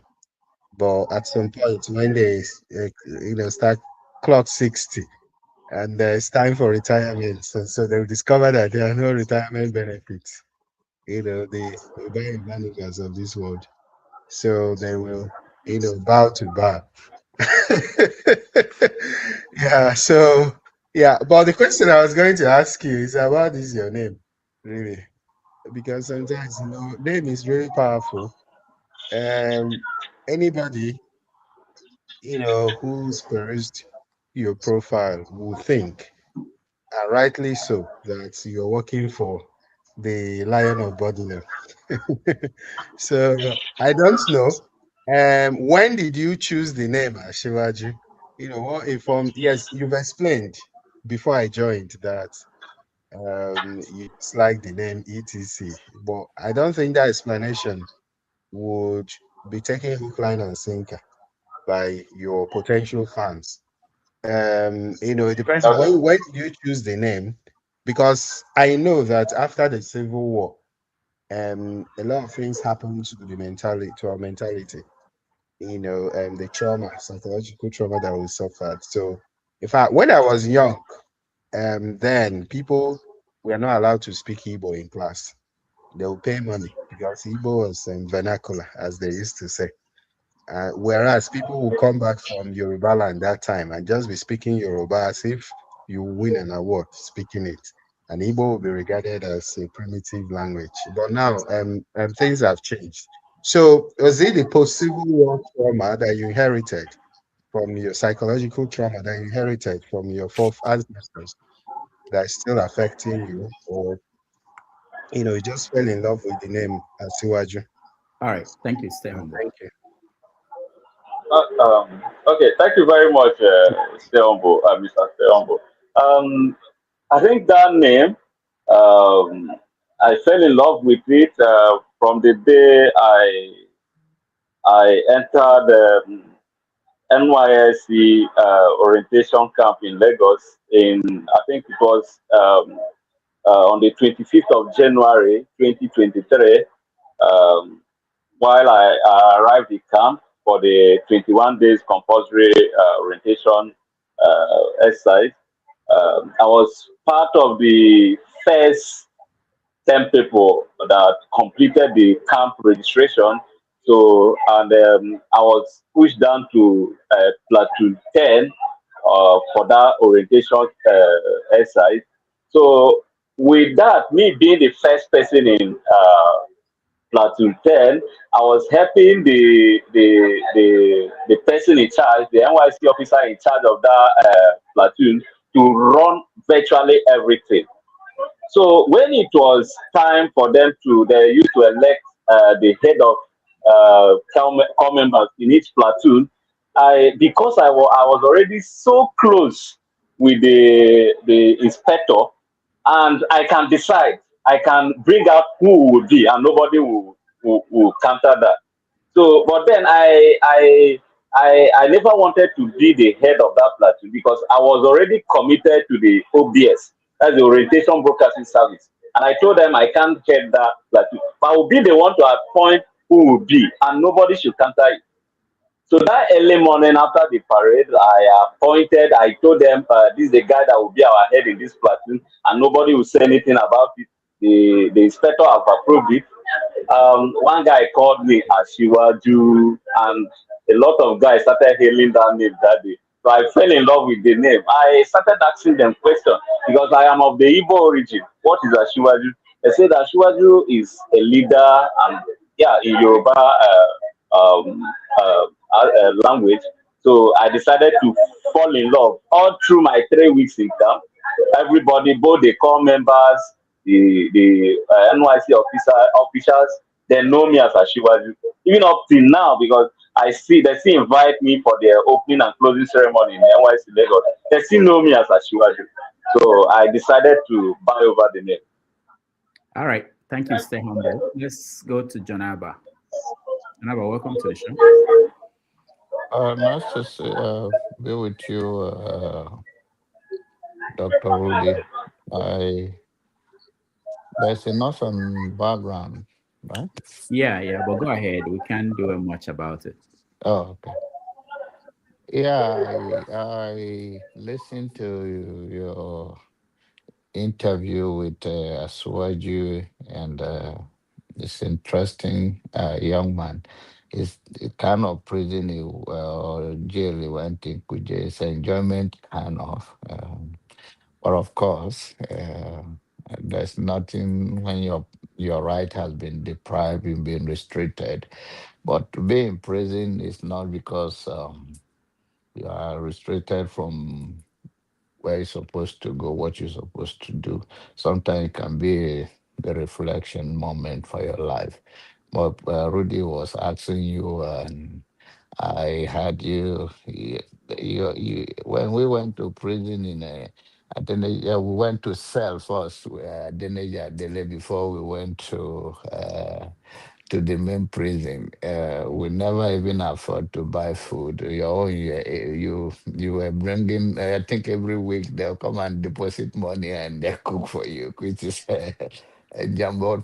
Nevertheless, for what you do and speaking for your generation, it takes courage. But the young man that came um, earlier, he was, of course, is a pure American accent. But I understand what we're trying to tell you about how do you build yourself to make sure when such thing happen to you, just like people can come out for you, which I think this is what you are doing. And thank Dr. Rudolph for bringing you up at the beginning when things like that happen, to show your face more and get more popular so that things that happen to people uh, will not just cut you off. Or will you talk about people like Sowore and the rest of them? They are kind of a big name now. So and sometimes he played low. Sometimes people don't even want to arrest people. Depends on the temperament of who you are having these issues with. They will just don't want to even arrest you because that bring attention to you and your name begin. You become more popular, like Rudolph. Although I don't know whether I have been to prison, but but I just want to say thank you for your courage and continue to build the momentum, continue to speak out, continue to be Asuwaju to the fullness of it. Don't give up. There's nothing else to give up to go to. And thank you, Rudolph, for bringing the young man. And I hope you bring him more often so that he can speak and thank God if you too that have not been coming, this spokesperson for Peter Obi can take you to Peter Obi platform and you get more popular. Thank you. All right. Thank you, Jonaba. I don't think there's a question in this, but let me ask you, Friday. There's something the media platform all over the world, not just in Nigeria. The the the, the the concept is changing, the model is changing. Even how to make money to sustain media platforms is difficult.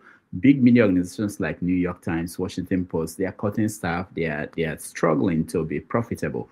A lot of people are asking questions about how do you make your money? How are you sustaining your operation? Where is the source of the income? How are you doing something that most people are struggling with? You're muted. Okay, go ahead. Thank you very much. Just like you said, a lot of media organizations, bigger media organizations, are struggling, and most of the time you see them both the international media and the local media cutting off their staff. But then we have one major mission, which is to always speak up for people.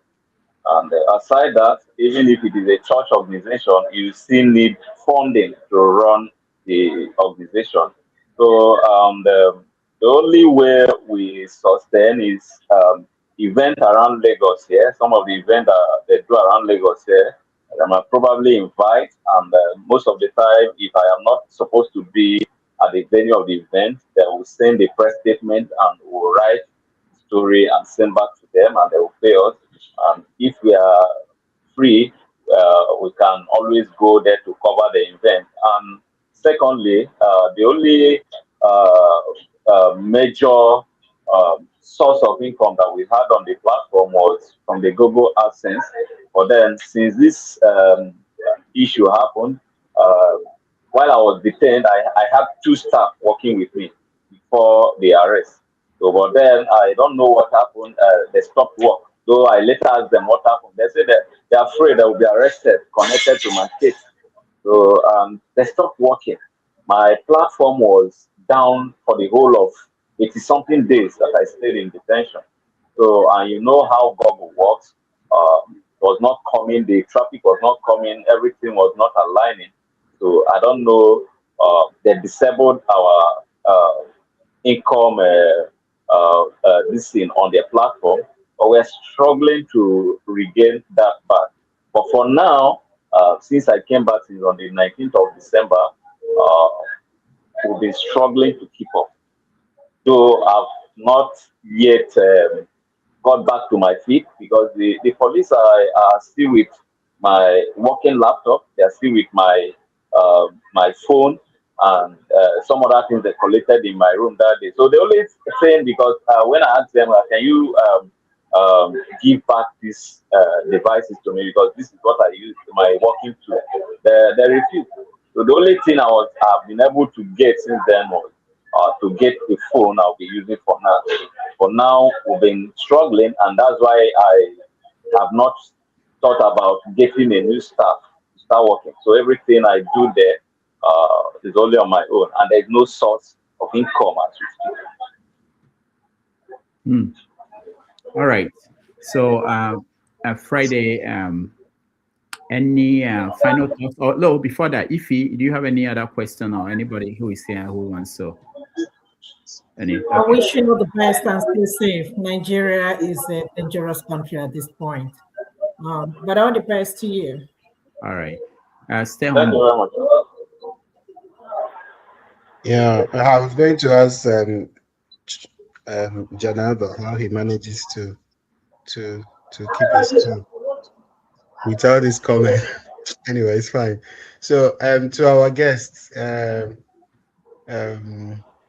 Mr. Siwaju, I just enjoying you to continue in the path that you are in. And I pray that God will continue to protect you from the hyenas of Nigerian politics. All right, Janaba, any question or comment to him?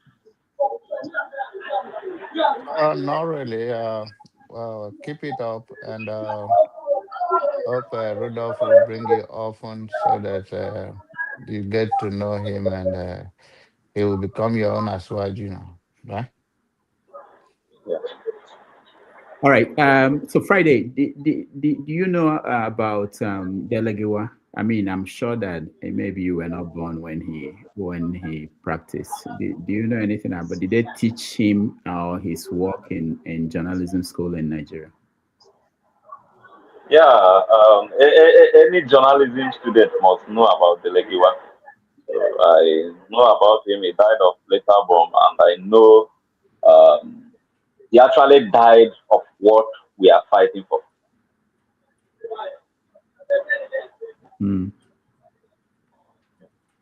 All right. So what's your final thoughts before we close? Okay. First, I want to appreciate Dr. Rudolph and the whole community for giving me a voice. And I want to say that just like I complained before now that journalists in Nigeria I don't know if they are politicizing some of the journalist organization in Nigeria, especially the NUJ. They are now another organ in some of the political parties, especially the Hell on Earth party, the APC.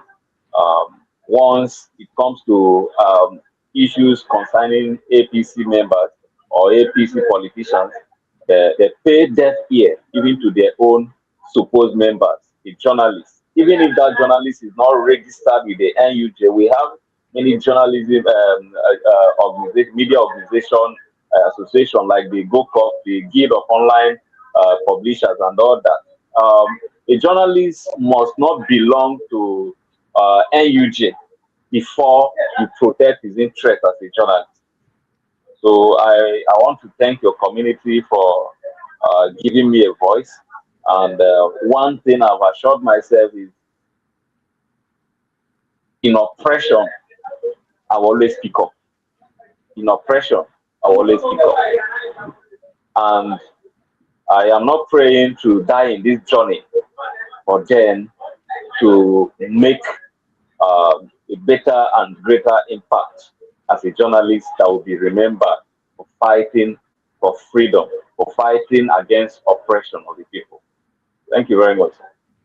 All right. Thank you so much, Friday, for joining us today. And we keep in touch and be watching what's going on with your case. And at any point, we can bring you back and follow up on what's happening. We will take final break, and thank you, Friday. When we come back, we do the final closing. Thank you.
because you're president.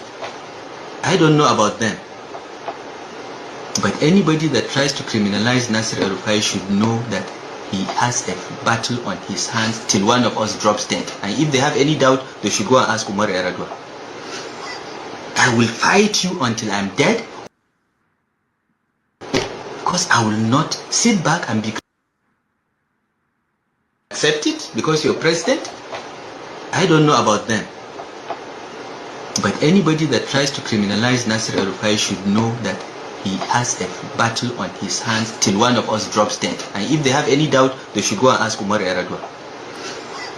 I will fight you until I'm dead or you are dead, because I will not sit back and be criminalized. This is what this government is doing. Still on this, and probably that is why we still have. All right, welcome back, everybody. Thank you so much. We want to round up, and I just wanted to point at a few things in the news. The El-Rufai story continues to advance.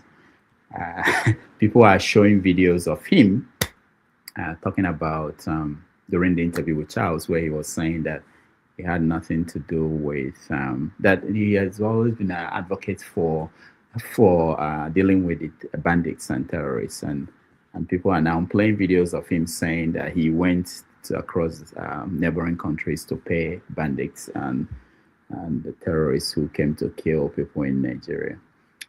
He has this tendency of talking before thinking. I think, if you remember, his problem with the American government was that in one election he said anybody that will come here and want to tell Nigeria how to run the elections, that they might have to go home in body bags. So there are many instances, so many contradictory statements from him that is now coming back to haunt him.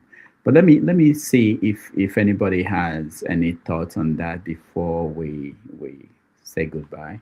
And then maybe Reno, because Reno is also trending. Reno is out there defending the government. I'll play some of his videos after we talk about El-Rufai. You don't need to play it. We've seen it, Papudoka. I don't know about everybody, but I know. Trust me, he's all over social media, and people have been criticizing him. All these people are charlatans. They are all the same. Okay? The same Reno that was praising Peter Obi how many years ago? Today, Peter Obi is the worst thing that has ever happened to Nigeria. Okay, so he's just fighting for his own pocket, because tell me what he does. Does he really have a job? I don't think he has a job. So this is exactly, politics is what he does, and he's good at what he does. So, I don't think he should even be a discussion for us to talk about on this platform.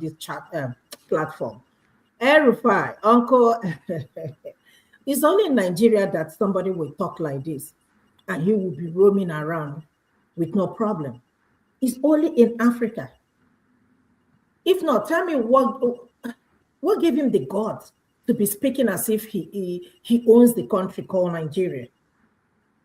It's just because we don't have a good judiciary. When El-Rufai was the president, was the governor of Kaduna State, we all know what he did. So I don't know why this is just the news. He is part of the government. So if they beat the song for him, play the song, let him go and dance the music with them. I don't have any sympathy. Even this issue of his joining ADC, they are all crooks.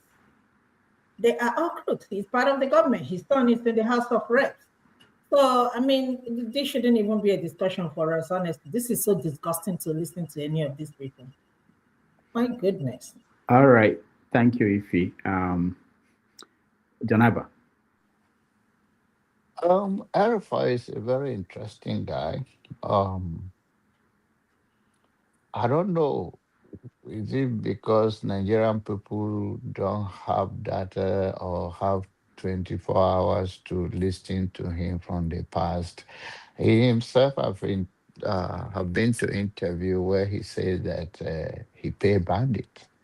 The recent one interview he was saying that that is one of the things they don't do. I think Verify says afternoon, and you look at your clock and you say it's afternoon, then you are very lucky that day because I think it's all over. But then, Verify is a typical Nigerian politician. He's just very brave. He know how to rock the airways. The recent arrest or trying to attempt to arrest him from. Uh, on his arrival. I mean, it's only Airfy that can escape that.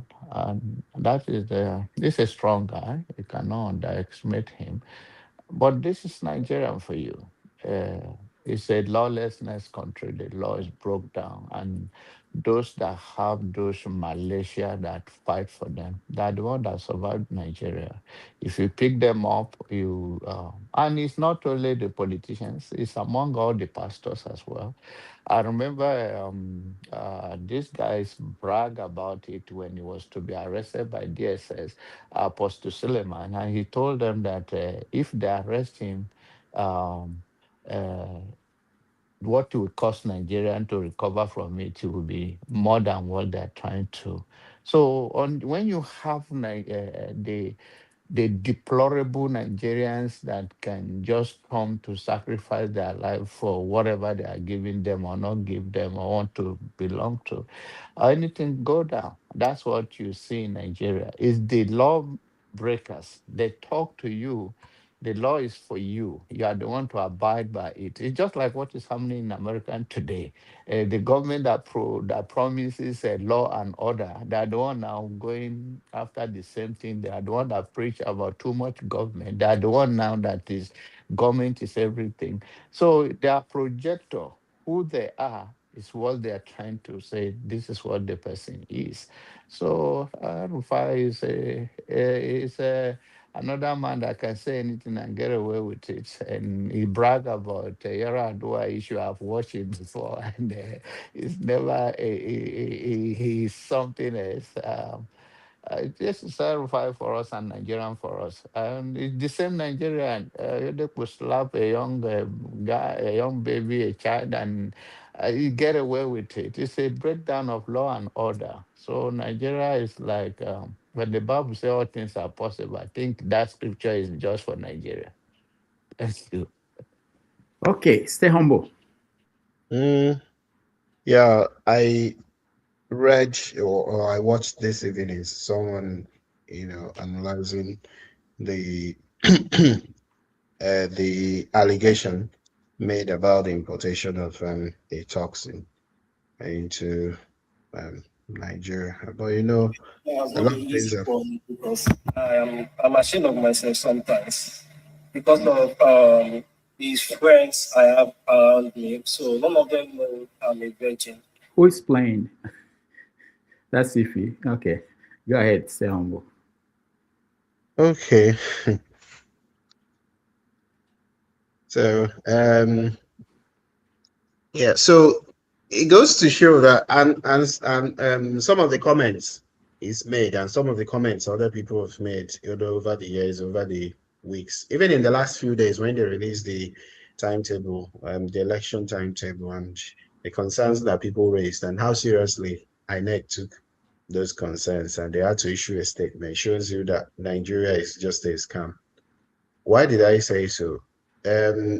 If there's a particular section, there's a particular people that if they had raised any question regarding the dates of election or how things were done or any other issue in Nigeria, they will be dismissed, and some individuals among them will even be arrested and prosecuted.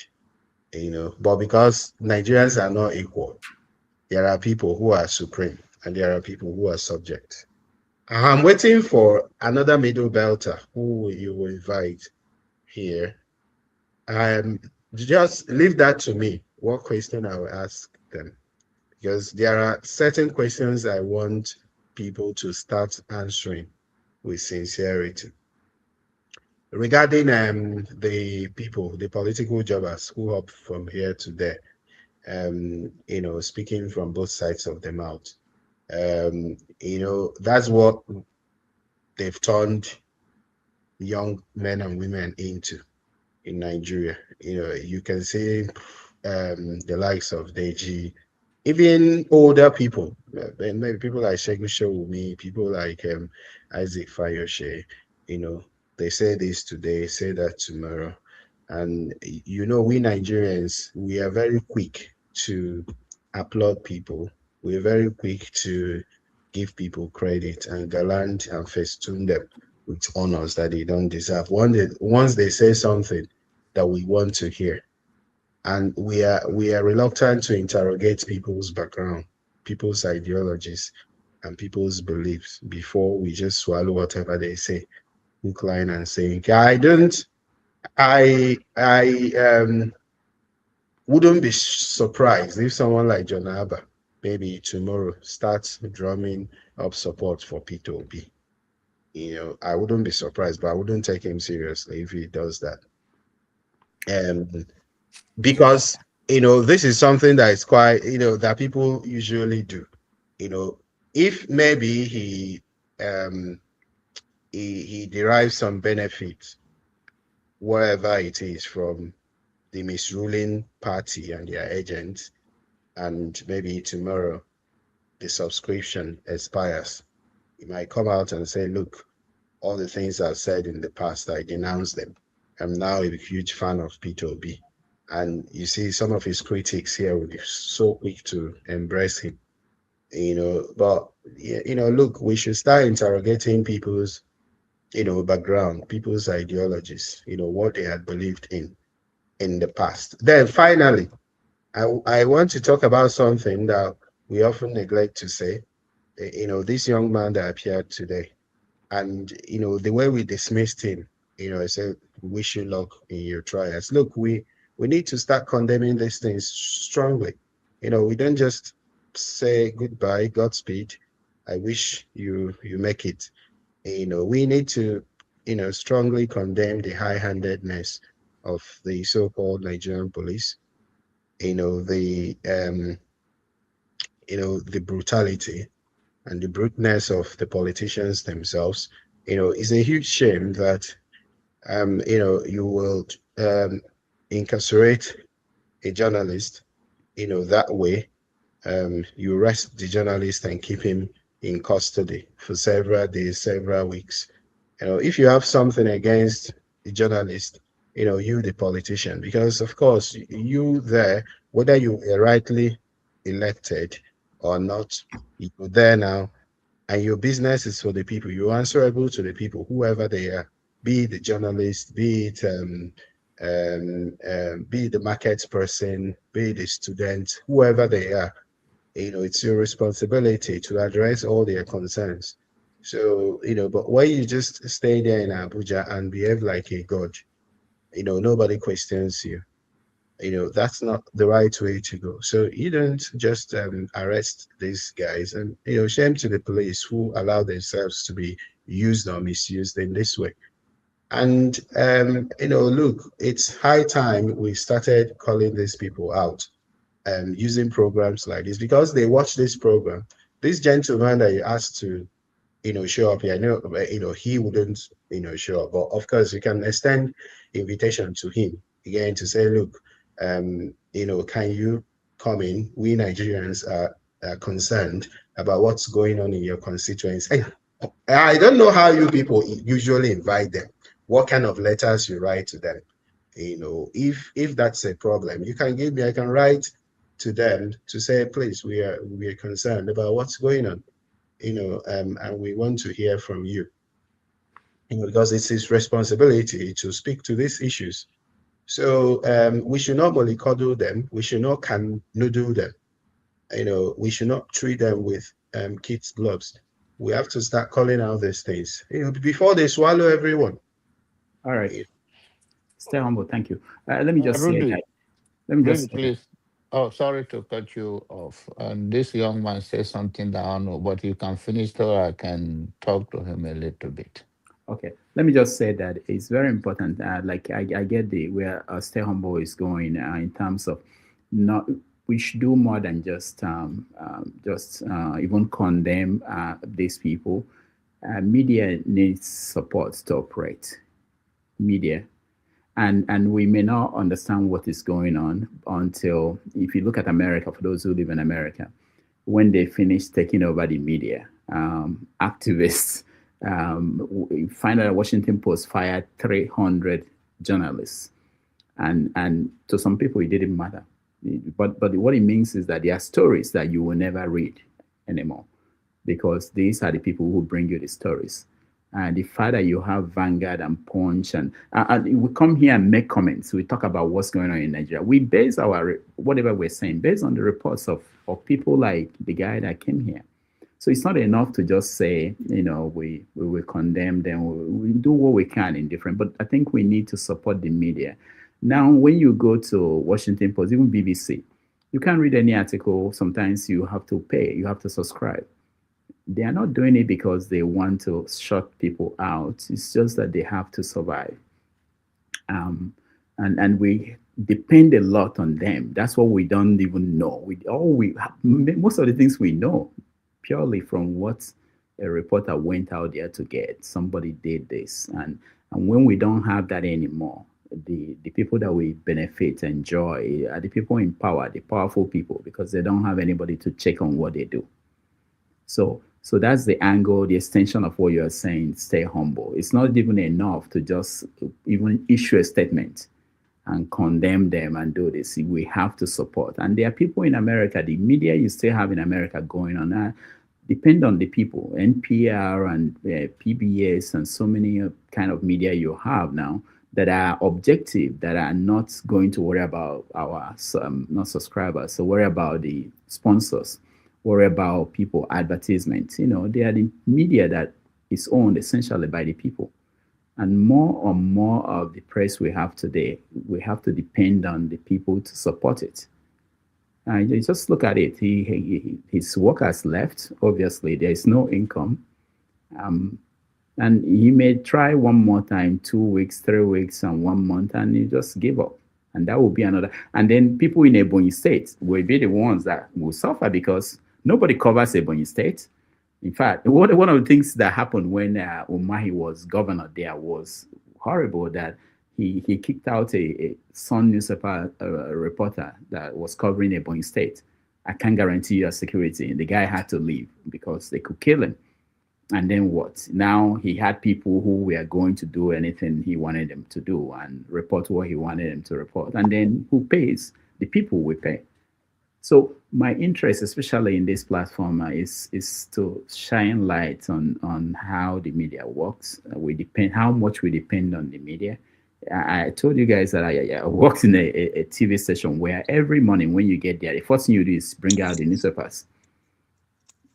Look at what they are reporting and how do we follow up on that. Without the papers, you're blind.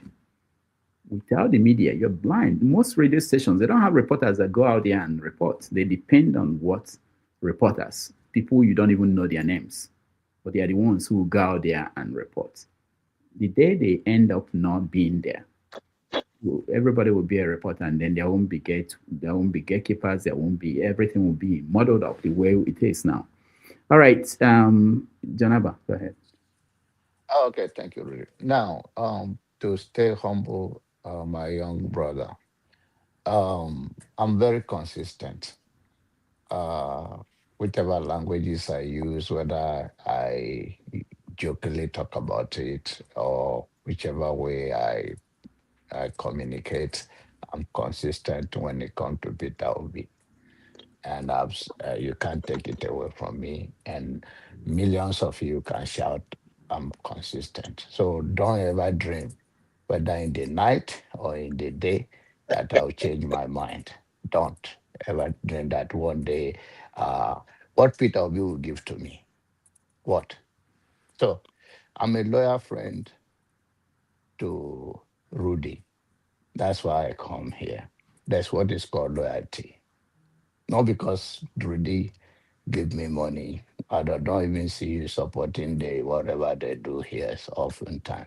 But thank you for bringing up about this young man issue. But one thing you should know is that his coming here alone have exposed him to another level. It's left for you, it's left for Ngazika, left for Yakobo and the rest. that we say, okay, we understand the danger and what this guy is going through. It's left for you guys to privately support him and the people that of his local area that is supporting. Recently, we lost in my community a vigilante who is a very smart guy, wife and 7 kids, only son of the mother, who is very dependable. Whenever he sighted any stranger, he knows. He was doing well for the whole community. You can go to bed and sleep. So the kidnapper kidnapped people from around the Ubolafo area and brought them to one primary school in a place called Ogah. And they called him that we saw these people came to the market to buy something. This face is strange face. So he traced them to a primary school because during this Christmas season, the school closed. So they camped them there, the people that kidnapped. And they're all Igbos. He's an Idoma guy. One police died, the whole kidnapper were killed, and the people were rescued, all of them, and he lost his life. So what am I trying to say? In this life we live, we all give up something. Even some of you to come here and show your face can be dangerous. Depends on what you say. So we're all doing our own part. But in summary, I am not among you. I'm not with you on the issue of Peter Obi or any Nigerian politicians. I don't think I mean, so race radical and all of that. I believe that Nigerians need more than all of this, but whatever you guys believe in Peter Obi that is working for you is fine. But I already said it time without time. If Peter Obi come to my neighbor, I will order a cockroach in my house not to look outside. So I'm not joking, and I've said it. Not because I have any distance for him. It's no different from any politician. Kenneth Okonkwo, who I met many years ago when he was a young man in Lagos, he was his spokesperson when he ran. He said the first election in Anambra, apart from that, other things I don't need to. He rang it, Peter Obi. So what is the difference? He said that, and he said it on this show. So Peter Obi is no different from me. If you have anything with you, and you think Peter Obi have anything to offer me, sit right. I'm not. Well, none of the Nigerian politicians have anything to offer, right? I've not seen any of them. Okay, so we won't have a government then. What you haven't, if not a government. I think the biggest terrorists are Nigerian politicians. Okay. All right. Thank you, Janaba. Let me quickly go to hold on. Can I just quickly make a comment? I want to move away. Actually a bit there were people who came before you now. Yeah, I know. I'm appealing to them because you're a big boss, but go ahead. I'm appealing to them. Please be patient with me, I beg. For many reasons, I practiced journalism for over 17 years in Nigeria, so I can identify what the guy is saying. And you see, this when we come on this platform, I will try to say what the Nigerian journalist is facing. Some people don't understand. Because there's certain news you can have, information is complete in your hands, and then you cannot publish it. When I was younger, just like him, I was able to take on the, more dangerous escapade, I would say. But when I became older, and just like somebody said here, you are getting over 40. You don't have a retirement plan. Now you have to take a second look at the job you are doing, whether you want to continue in that trajectory or you want to move away totally from journalism and do something that is more safe for you, where you will not be subject to any form of harassment by the authority. I'll give you an example.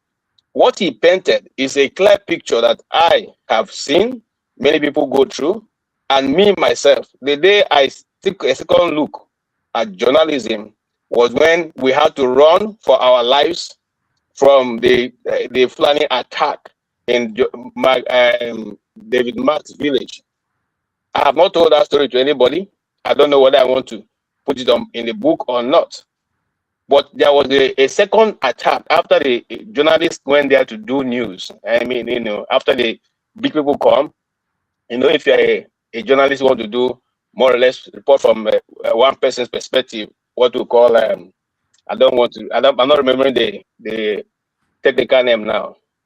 Okay, but you go back there, you sit down with the people, you comb them out, you listen to their testimonies, then you begin to wave the documentary the way you want it.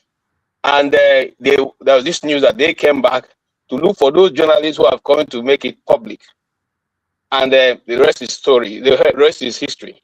But what he's saying is exactly what all of them, the day you talk to Rufai of Arise News, he will tell you how much he has been threatened. Even the Ruben Abati, they sometimes seem to dance both ways.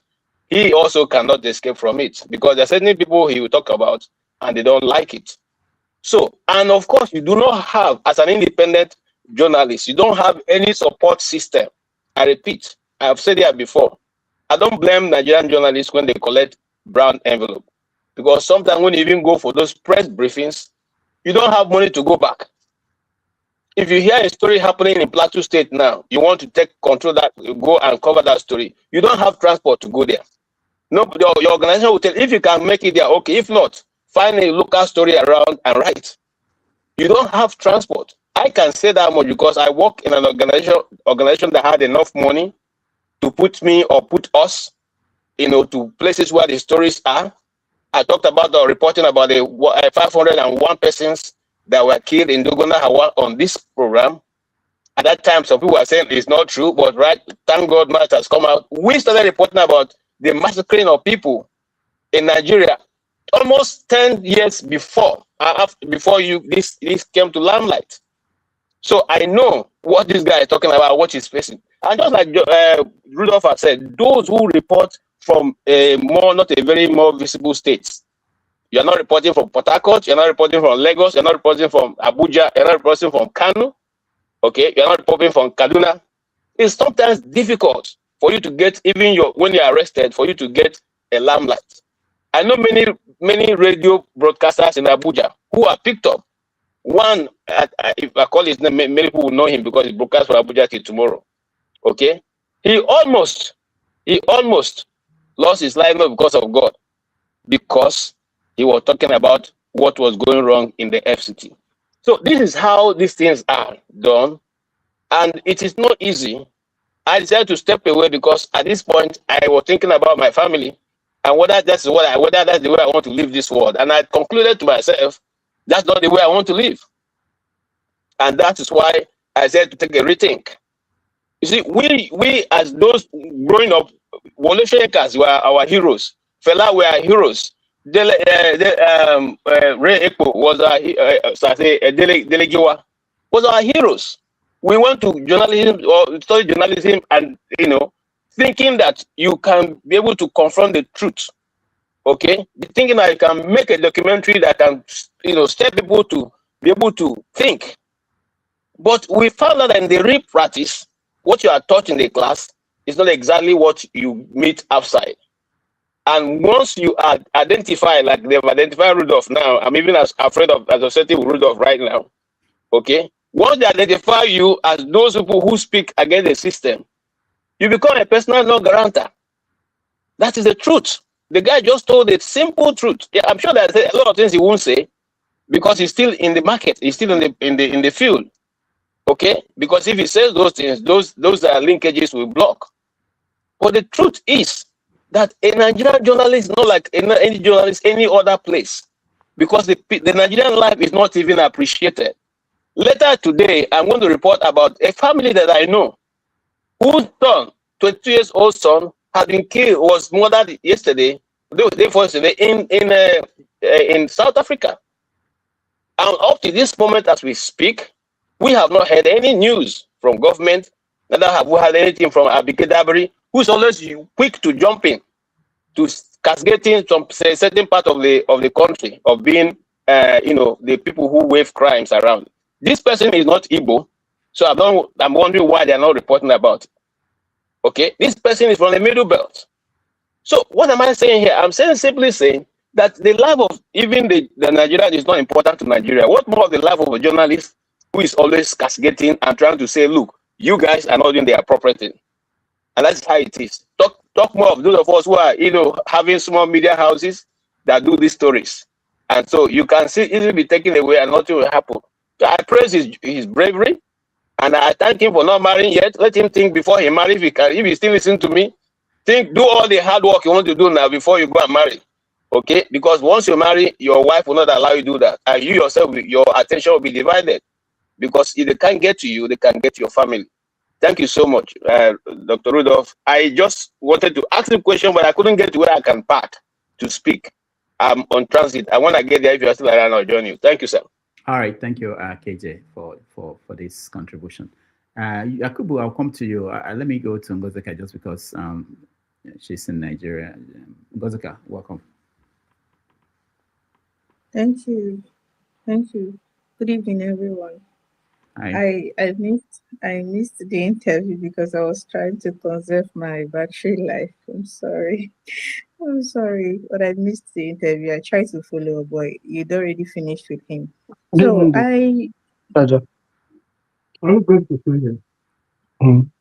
sorry, someone talking. All right, go ahead. So I came on because you see, when I didn't want to come on, but I decided to come on for very obvious reason. I think the reason this guy's story did not make it big, especially the story of his arrest. I mean, Enugu. Ebonyi State is barely 1 hour plus away from Enugu, and I never heard of his arrest. Till today when I had to do some background checks. I never heard of his arrest. And it got me thinking the more vicious things that happen in these underreported states that do not make it to the limelight. And a very clear case is Ebonyi State. I don't know if most of you are aware that currently in Ebonyi State, 2 communities are at war. When I say at war, people are being killed every single day. People are running away from their homes. Today, I was reading that the governor has declared not a state of emergency, but he has sort of moved the military there, and some people have been arrested. And this has been going on for weeks. Actually, this is not the first time it is happening. So they have this thing where some of the communities in Ebonyi State till today still fight over lands, communal lands. And I'm not talking about, is our land, is your land kind of fight. I'm talking about the kind of fight where you wake up and a good number of people in this community have been slaughtered from fighters from the other community. And the other community will go on a reprisal attack and slaughter more people in that community. And that community will come back the following night and burn houses, burn down various infrastructures. This has been going on for as long as I can remember Ebonyi State exists. And this last one now got so bad. This current one is between Amasiri and Oseda. I think I got the pronunciation right. So it had me thinking the kind of things that go underreported. This is the one we know. Now, just think a bit to the one we do not even know. And it's funny how when these things come to the fore, Nigerians love trending topics. They hop on it, they talk the hell out of it, they make a grand show of robbing minds. Nigerians, they rob everything except minds, but they deceive themselves, but they are robbing minds. They rob minds, they just make a whole show of treating the issue. And immediately they are done talking. They won't even stand up from where they are sitting. They've died the matter. That is the end. And everything goes back the way it is. And I am saying this to say that I don't know if I missed the interview, so I'm not sure, but that rep member, this is not the first time he's arresting somebody for saying something about him. Actually, recently, before these guys, he arrested 2 young boys. 2 young boys, had them sent to prison because they said he was using the destinies of people in his community to prosper. So he had them arrested and sent to prison. This same House of Rep member. This same House of Rep member late last year, as part of his yes, I was coming to this. This is him sharing 500 naira each to his community members. And now you wonder, why would somebody want to disgrace themselves and come and collect this kind of money? Why would somebody want to do this? See, most of them don't even need this money he's sharing. Most of them don't even. But this Nigerian thing of now free something, go collect your own. And because they've collected this thing, they dare not speak against him. They are the ones on Facebook, on this journalist page. If you go to that guy's page on Facebook, you will just shake your head. They are the ones on this guy's page, cursing him out, telling him that he's lying against their House of Rep member. If you check very well now, you see that some of them are among those that collected. This is him buying. This is what it means to sell your soul. Selling your soul is not when you go and join up. This is what it means to sell your soul. They can't even criticize. That is why I keep saying it. That if you must if you must criticize the government, especially in Nigeria, do not be involved in any. Do not be a contractor. Do not be a politician. Do not be affiliated to any politician. That is the only way you can criticize with your two legs firmly planted on the ground. Criticize the Nigerian government or the state. Anything short of that is you propagating whatever agenda you want, and it's not going to stop. I'm still talking about the communal clash between Amasere and Eda. While all these things were going on, it will surprise you that it was when they started making it when the news of the killings became much and started filtering into social media, that the governor took action. These people were killing themselves back to back, back to back, back to back, back to back, back to back. It was when the news started, because I had taken, matter of fact, there was a time I went to Ebonyi State. I went to Ugulangu side for a funeral. The road we were supposed to use to come back to Abakaliki town, I went for my friend's father's funeral. The road we were supposed to take to come back to Abakaliki town, my friend said we couldn't take that road because there was a communal clash. This was 2018, 2019, if I'm not mistaken. It is not a today something. And I just wish we will move on from conversations about, hey, so this kind of thing is happening. Oh, this is very sad. It is no good. They are victimized. I wish we move on to this kind of conversation to actually holding people. We know who these people are, but we can't hold them. We can't hold them responsible. Somebody who has collected 500 naira from that guy cannot speak against the boys he locked up because they said he's using their destiny. Cannot speak against the many other people he has locked up in different prisons for daring to challenge him. They can't because of 500 naira, because he is their own thief. This whole Nigerian thing of my thief is better than your thief, or my thief gives me money so I can't condemn my thief. This whole thing has to stop. It has to go beyond instant rage to sustain. Nigerians do not have spine. Nigerians do not know cancel culture. They do not have they don't have the spine to see something through. They do not have staying power. It is annoying. It is annoying. Look at PayPal. I'm sorry, I'm just going in and out, but all these things are interconnected. Look at PayPal. After what PayPal did to Nigerians in 2013, people lost money. People lost good money, and the people decided to wriggle back. And Nigerians could not even cohesively cancel them. Some people went back and even came on social and came on Twitter and were making mouths about, oh, I'm not going to do this cancel culture with you people.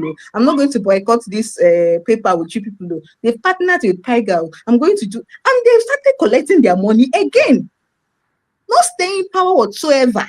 No spine. You can't commit to something and do it. It's just if there's a talking competition anywhere in the world and anybody wins it, go and check. It will be a Nigerian. No staying power. Yeah, we finished talking about it. What are we going to do? We're going to cancel the politicians. We're going to beat up the politicians. That's how we see them be. If there are 100 people that discuss that thing, 95 will go at different times to meet that politician and say, hey, sir, if you see what they said they will do to you today, 95 will go at different times, and none of them will meet themselves on the way to go and meet that politician. They will find a very ingenious ways to go and meet that politician and warn the politician that the rest are plotting just so they will gain favor. I just hope that all these things that are beginning to come to light now about Ebonyi State, because I'm particularly concerned about it. It's the neighboring state for mine. All these things that are beginning to come to light in Ebonyi State, it will generate as much media coverage and international coverage as some other parts of countries, this kind of issues in some other parts of Nigeria does, and maybe they can finally have rest, because these people are suffering. Civil servants cannot protest. They can't even critique their governor. It started with the Minister of Works when he was governor. If you're a civil servant and you love your job, you better not condemn the governor. You better not say anything that another person can hear about the governor. If not, you are very likely to lose your job. These people are suffering. They are having communal clashes here and there. People can't go to their villages. They can't criticize their governor. It's a mess. And I hope this is the beginning of liberation for them. Thank you. All right. Thank you, Ngozika, for that recap of what's going on in Ebonyi State.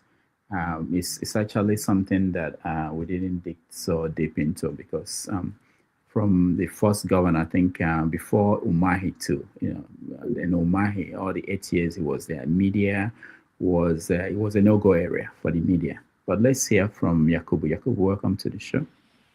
Hi, Rudolph. Hi, fellow panelists. I hope you can all hear me. Yes. Okay. It's a pleasure to be back here again today. My own today is, I think all that needs to be said has been said. The only thing I intend to add here is to complain about this issue of celebrating foreign things, in Nigeria, to the point that we have become more westernized than even the Western people. Things that are sacred and sacrosanct to us are now being relegated and gradually are being turned into taboos and set against standards that is kind of making them obsolete. What am I trying to say? You see, in traditional Africa, we always believed in accountability.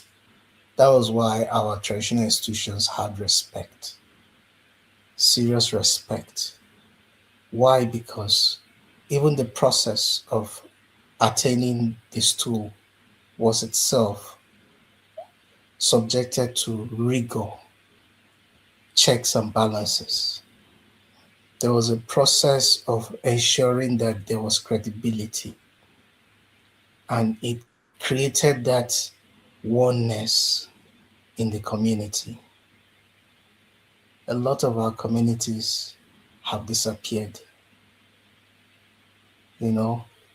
Physically they are there, but in terms of the essence, they have disappeared completely. And I'm not saying this because I want to hear my voice.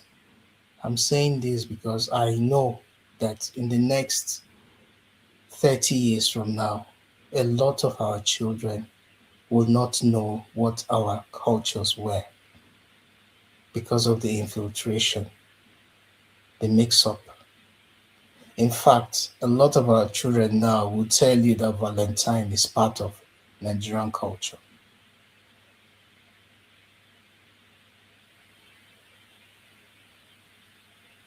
But when you ask them about our own traditions, a lot of them will squint and tell you, oh, that is devilish.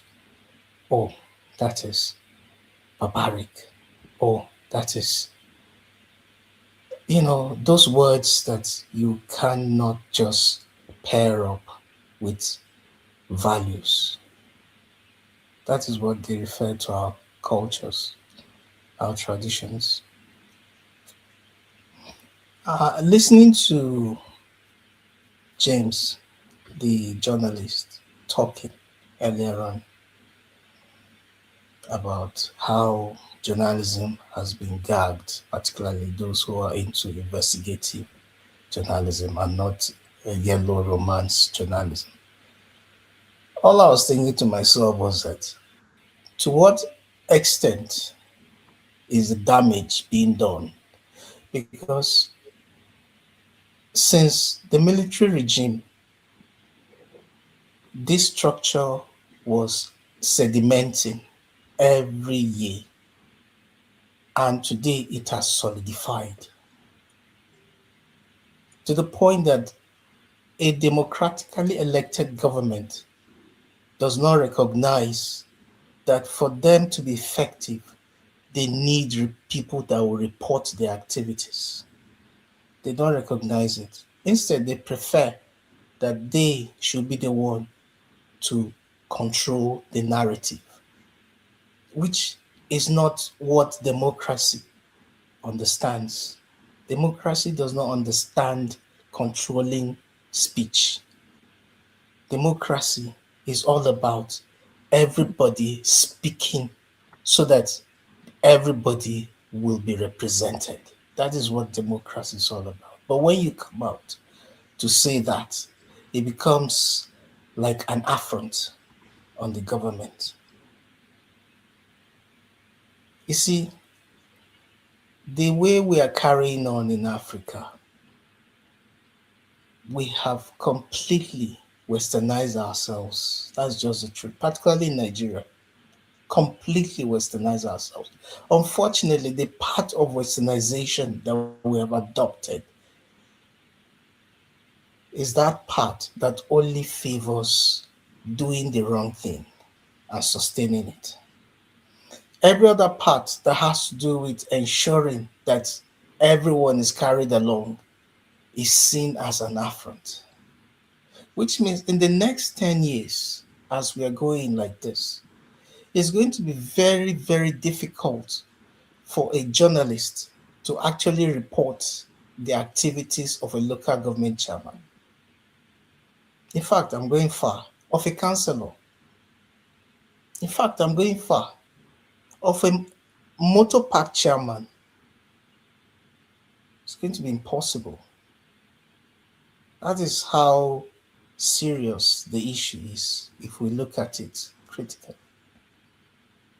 So what are we succeeded in doing? What have we succeeded in creating? What are we doing? The question is, to what extent are we?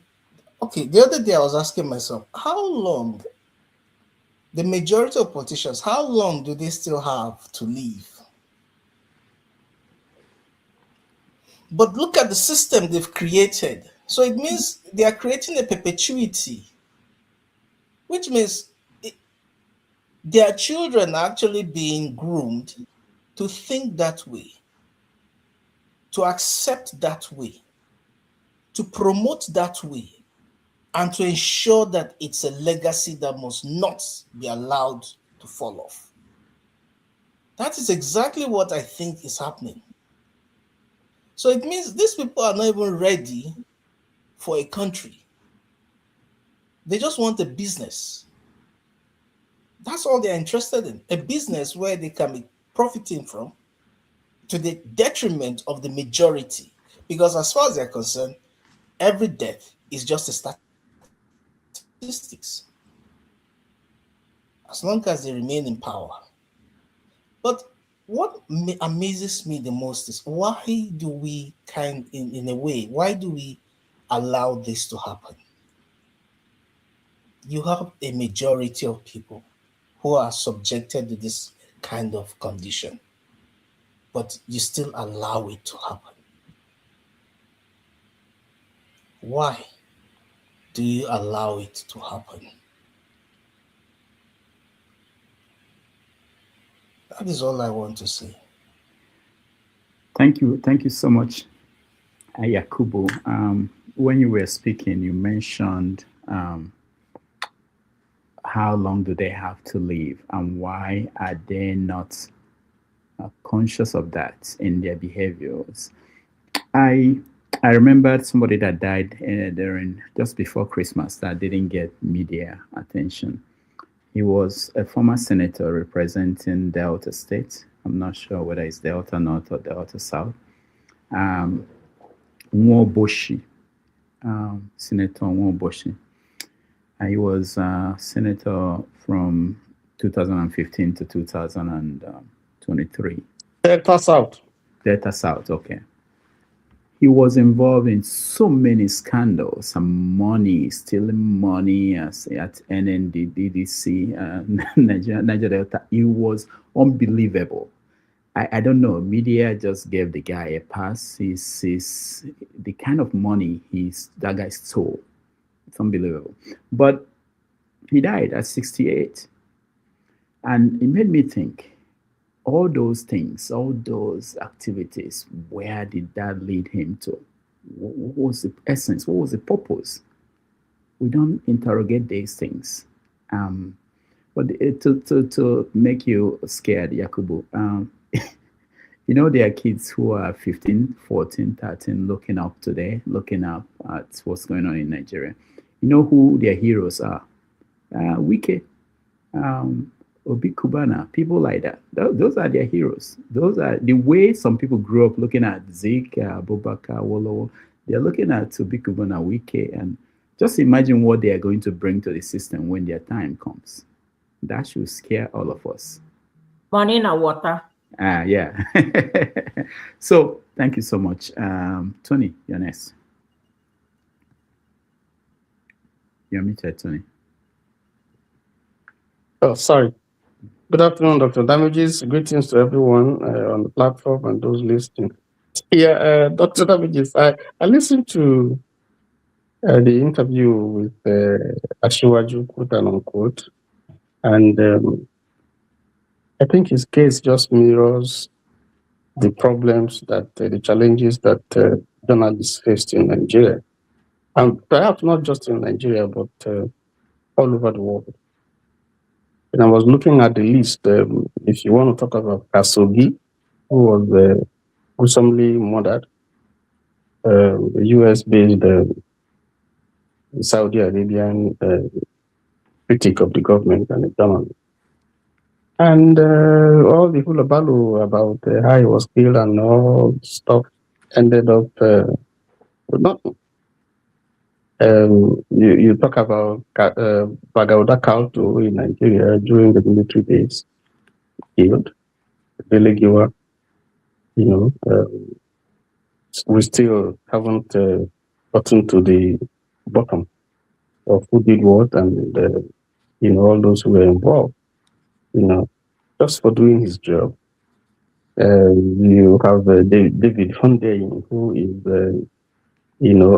exiled, running for his life, can't move freely. You remember Nduke Rabo, Dele Thompson, and so on. I think that's the days of Buhari. There's a guy who is late now from my place who wrote about the massacre, the pogrom in Asaba. Wrote a book titled Blood on the Niger. I know him. Imal Kocha. He had to escape. Yeah. He was in the US for quite a while because the facts that he garnered in the process of writing his book, exposed what some people who are still alive did, and they didn't want it. And in fact, if you look at the history of the Civil War, or the first coup, and so on, there are some people who have facts, but they can't write, they can't put it to pen, can't put pen to paper, because they still feel that there's some sort of threat. So the plight of the journalists in Nigeria is, and indeed in the whole world, is one that is, a very sorry sight. I know that there are occupational hazards in quite a lot of jobs, but that of the journalists is one that you feel a pity for. So while we criticize them, I think it's important also to look at the environment, some of the places where they practice, the kind of jobs that they do, the risk that they take. And the remuneration is not commensurate with the risk, that they. So if you're going to be a journalist, you have to choose what the area of journalism you want to play. Do you have the courage to do some of the things that some of these guys that I mentioned are doing? You have a family, you have children. Are you looking for fame, or you just want to go into soft journalism? You want to go into, you don't want to go into controversy, And in Nigeria, you're either for the government or you are not for the government. And if you work for all those small organizations, you're in trouble. But in those big, well-established organizations, you have some kind of protection because your boss or the owner of the organization may have contacts, that can shield or protect or give some protection to employees when they go when they write things that are sensational and likely to put the organization in trouble. I'm not a journalist, but I know that there are organizations where before you publish, when you write stories for publication, it's going to be screened to see whether they are critical of government or not. If they find that it's too critical of government, they won't take that story because nobody wants to go into trouble. It's unfortunate, that these things are happening. The guy you talked about, Senator Mwaboshi, died recently. He used to represent my constituency, just 7 miles away from my town. Formerly in PDP, secretary of PDP in Delta State. And you don't want to know what they did.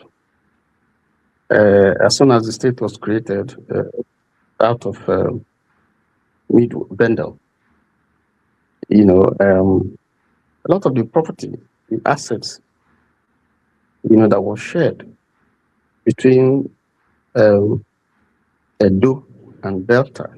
These guys were at the top of it. Some of them, they took and sold and pocketed the thing. So many of them, that they sold. Mwaboshi, for instance, there's a property that he has in Apapa, which was for a long time in controversy as to how he acquired it. It belonged to the Delta State government, but he acquired it himself. There's so many properties that he had, property that he has in Abuja, abroad. He said it himself. A few days before he passed on, he was going to pass on. When he fell out with PDP, he went. He was sent to jail, served some jail terms for fraud from a royal house.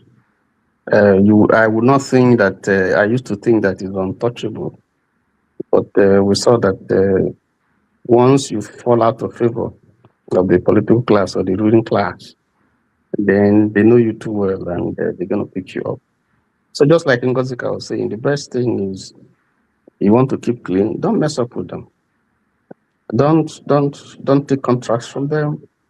Don't take government jobs. Don't, stay away from them because they use that to trap you. You keep it and pile it up and keep it in your cupboard. And that makes you compromise because when you want to talk, they show you, you did this, you did that, that's why you keep quiet. But the challenge is very serious. That's why if you are going to clean up the system in Nigeria, it's going to be a surgical operation. It's just going to be a surgical operation, because a lot of these people are compromised. They have their hands all in the pie. And for me, the young man that you brought, Ashwaju, I feel for him, but I wouldn't take that route. I don't think that Nigeria of today is worth dying for. I don't care what anybody says. I don't think so, because Nigeria barely knows that you exist. If anything happens to you, Nigeria doesn't care. Nigeria doesn't know what's happening to me here. They didn't even know what happened to me as a child after they killed my father and destroyed everybody, nearly everybody, male population in my town. They don't know that. They have not apologized, apart from Gowan, who came several times, but apology doesn't bring back anything. Anyway, that's by the way. So I will just ask him to just take it easy, draw a line between, because if he dies, it's not, all these people that I mentioned that died, they're gone. Some of them, their families are suffering. So it's not worth it. It's not worth it. Just play safe, do your job. And if you find any area that are going to put you in trouble, stay away from it. I think it's wisdom to do that. But if you want to choose between, you want to make name or you want to, Nigeria, it's garbage. They will mourn for you for 1 week and they forget about you. So there are no insurance for them. A lot of them don't have insurance. They are not well paid. So the country that you are dying for, that would not recognize that you exist, that would not recognize your family. Look at what's happening with the military. Those people are in the front lines dying. Or just frontline stories for 1 week or 2 weeks, and then they're gone, they're forgotten. That's not a country that you want to stake your life. It's not, I'm sorry, but that's the truth. There are countries you can die for because they know you exist. They know that if anything happens to you, they will, whatever it costs to get you out of that situation, they will do it. We know them. We know some of them. We live abroad there. We know some of those countries. They'll do everything to make sure. And they will do everything to make sure that your dependents are well taken care of. That kind of situation, yes. And that knowing that, your country knows you, recognizes you, and they will do anything for you. But not in this type of environment where, everybody is for himself. So my advice to him is, I'm sorry that this has happened, but you have to take it easy and learn from this and move on until maybe we have such a country. I don't blame those. That's not blaming anybody who decides, no, I'm going to fight till the end. After all, people fought for this country. But you have to choose how you want to play, because these are not very good times for us. Neo Shunduri, I forgot to mention him. He also left, one of my professors at Ibadan. Ofemu also, he will tell you stories. And I'm sure you too. you know Ni? Yes, I know Ni.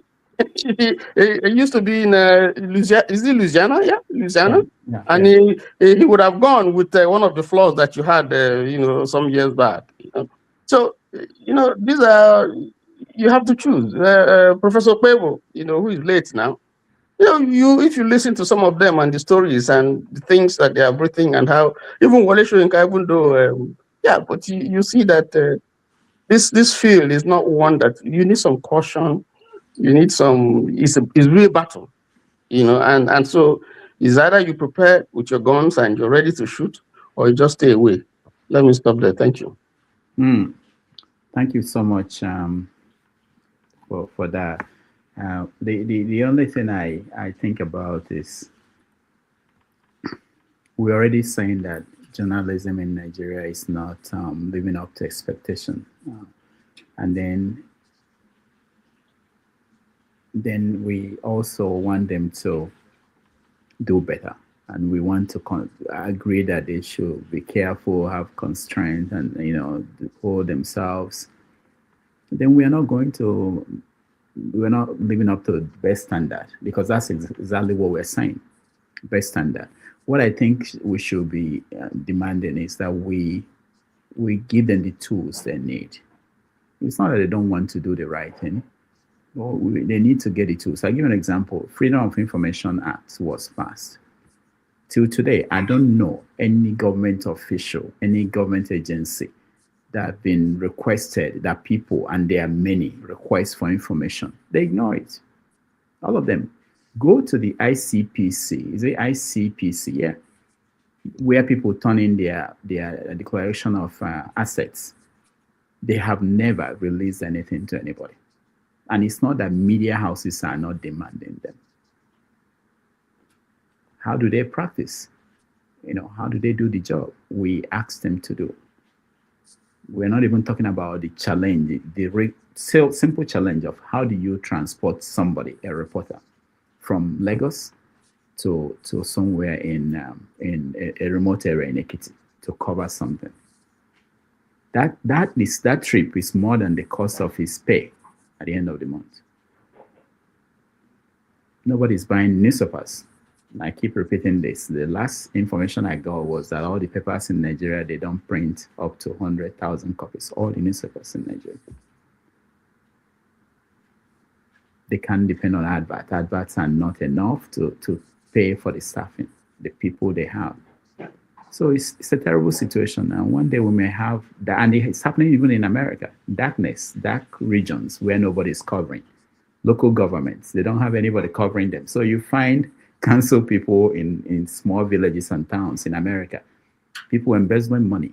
You have to get the FBI to come and investigate them and lock them up. You have to get the state police because there's nobody holding them account. Nobody questioning what they're doing. So it's a dangerous thing. The world has not seen something like that since we got into this era of democracy and free media. So we are hoping that we can live with free paper. Nobody buying newspapers, nobody paying for TV.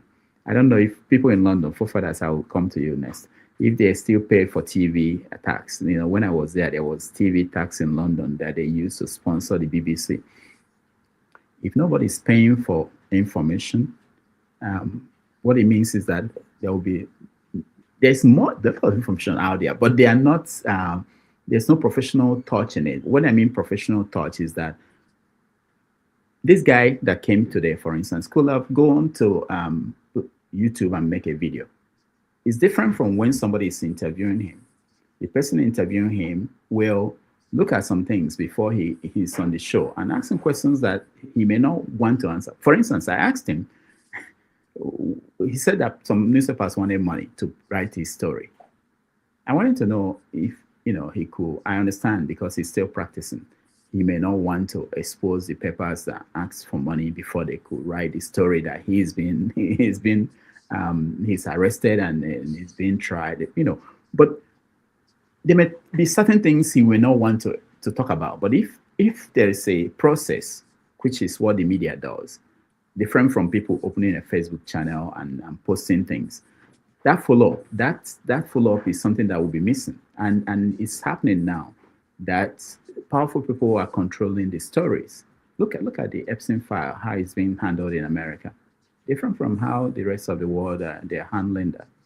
And at the end, we pay for it. Anyway, we're rounding up. Let me hear forefathers, and then we call it a day. Yeah, greetings, Dr. Damages. And greetings to all the panelists, the chat, and especially to the viewers. Regarding the license fee in the UK, they are still paying it. They are. You are not paying. No, they are still paying it. He said they. That means they're not paying. No, I don't hold on. When I was there, I don't know any Nigerian that paid. People I knew, they didn't pay. Most people don't pay for it because the BBC these days, people who watches the TV now anymore, people who are on Netflix, YouTube, TikTok, and all the rest. And the truth is that even the establishment media is highly compromised too. It's all over the globe now because the last upholders of freedom of speech and press used to be the United States, but in recent times, when things get a little bit hairy, they start becoming draconian, and that's what you saw before the Second World War, and now you're seeing it again. In America, they are completely compromised. The UK, they are completely compromised.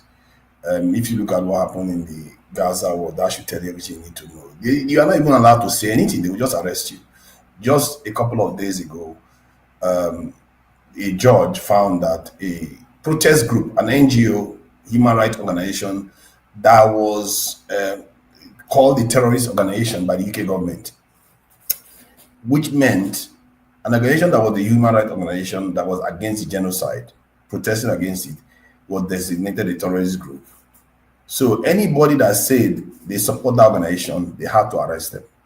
They arrest 80-year-old women. Anybody that said they support the organization, they had to arrest thousands of people for saying that they supported a human rights organization. And the court found against that judgment, that designation by the UK government. It shows you how compromised the entire elites in the West are, almost totally, including in the Arab world. And if you look at the Epstein file, that is a guide to let you know what is going on. The world has never been free, let's face it.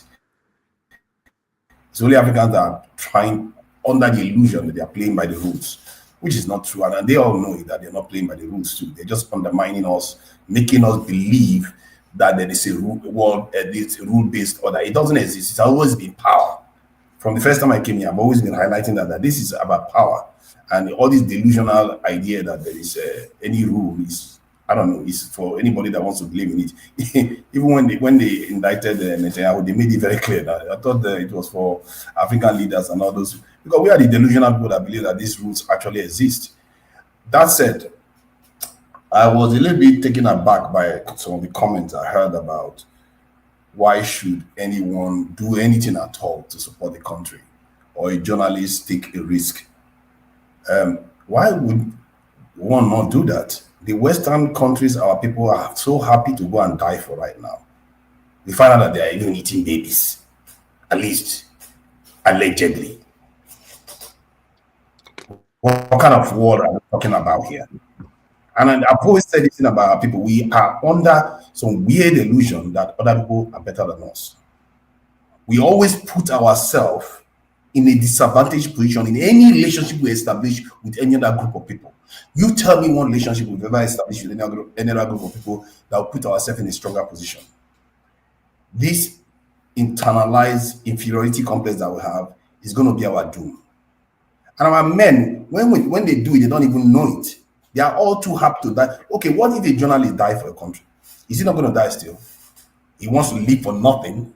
You want him to live for nothing instead. Those soldiers that are dying right now, you want them to retire, go home. Who is going to protect your village? You want police officers so that you stay overseas and serve the foreigners that are ensuring that your people suffer even more. We really need to think about what we are saying when we say some of all these things. There are millions of our people out there. Well, I'm actually here in Nigeria now. There are millions of Nigerians actually here. You are saying they should, just as the journalist should not make any sacrifice, no soldier should, no nurse should. Why bother? When Deborah dies, or what's her name, the lady that died from snake poison, and we start lamenting, start feeling sorry for her. What kind of contradictory behavior is this? You want something to work or not? Those countries that you used to live in, that you praise so much, people fought for those countries. That country was horrible. Russia was a serfdom. The UK was a serfdom. When you say serfdom, the people were just eating from hand to mouth, serving the elites, the feudal lords. That's all they had. They fought for that country to build what they have now. They didn't say, oh no, because this country is treating us like this, let's go and build Nigeria. Maybe they should have come to Nigeria and build us. Or let's go and build France. They changed their country. That's how it works. This thing that we do, because we are in a comfortable country, we start saying nobody should support our country. And I think it's not deliberate. We don't, but it's just that we don't know the implication of what we are talking about, how deep it runs. And you wonder why things never works. I'm not saying the person that is saying is evil or just malicious, they don't care. They do care. It's just that they don't understand the implication of what they are saying. And that's what I'm trying to highlight here, because any sacrifice we make is always worthy, whether you are remembered or not.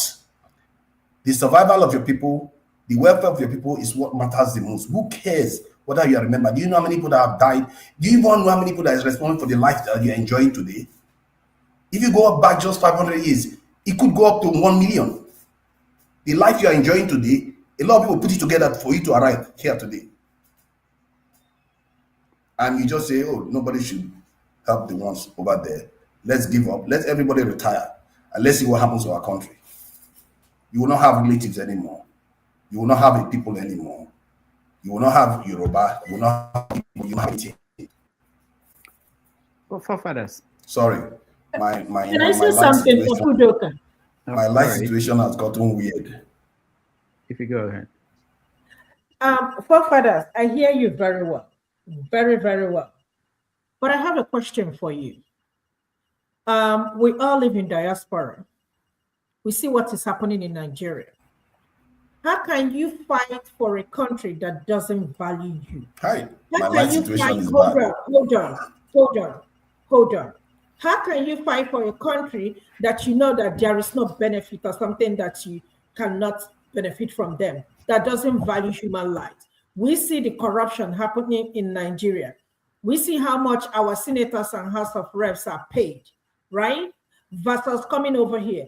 You hear me over and time saying that I don't want to retire here. I don't want to live in this country anymore, to be honest with you. Yes, I am comfortable. Yes, I have a good job. I'm not bragging about it. Yes, I can decide not to go back to Nigeria anymore. Yes, my siblings have access to come over here. But in the country where we are fighting for, this is one of the most corrupt country in the whole world. You have a president who doesn't give a shit about anybody. You have a House of Reps who doesn't care about the welfare of the citizens. I was just looking on social media now. I saw one of the House Rep giving charcoal as a support to his constituency. And you want me to come and fight for that country? The Israel, for example, Israel, I think is about 20 million people, right? We pray the God of Israel. But Israel, they are in the midst of enemy, and they are one of the strongest in the whole world. What am I trying to say? What I'm trying to say is that our country, we can do better in order to attract citizens to come and fight Boko Haram. We, a country where your president brought about 200 United States Army in the country of Nigeria, our president hasn't even addressed us to tell us what is going on. In a country where America bombed Nigeria, our country did not address us. You want me to go and risk my life for a country where Wike has monopolized the River State? Is that what you're trying to tell me? That we have generations, they are passing the country Nigeria to their offspring? Is that what you're telling me? People want to fight. Yes, I want. But do you know why people are enlisting in other countries? Because there are so many benefits. When army or anybody, military, this thing die here in America, I have a nephew, he just joined the Air Force. Why did he do that? Because of what the benefit. They're going to pay for his school fees. They're going to give him, even if he doesn't work, he's getting an allowance every month. Will the Nigerian government do that for you? I don't have anything against you. I understand what you're saying. But look at what you are telling me, to leave my own children to go and serve in Nigeria. I'm not going to do that. And it's going to be very difficult to see a sane person that will leave their children to go and serve in the military army. What is their earning? How much do they earn in a month? Do they earn up to 200,000? No, they don't. No, they don't. And these people, they don't even have well equipment for them to fight against Boko Haram. They are in the midst of desert. They are in the midst of thieves, and you want them to go and fight. I disagree with you on this one. I'm sorry.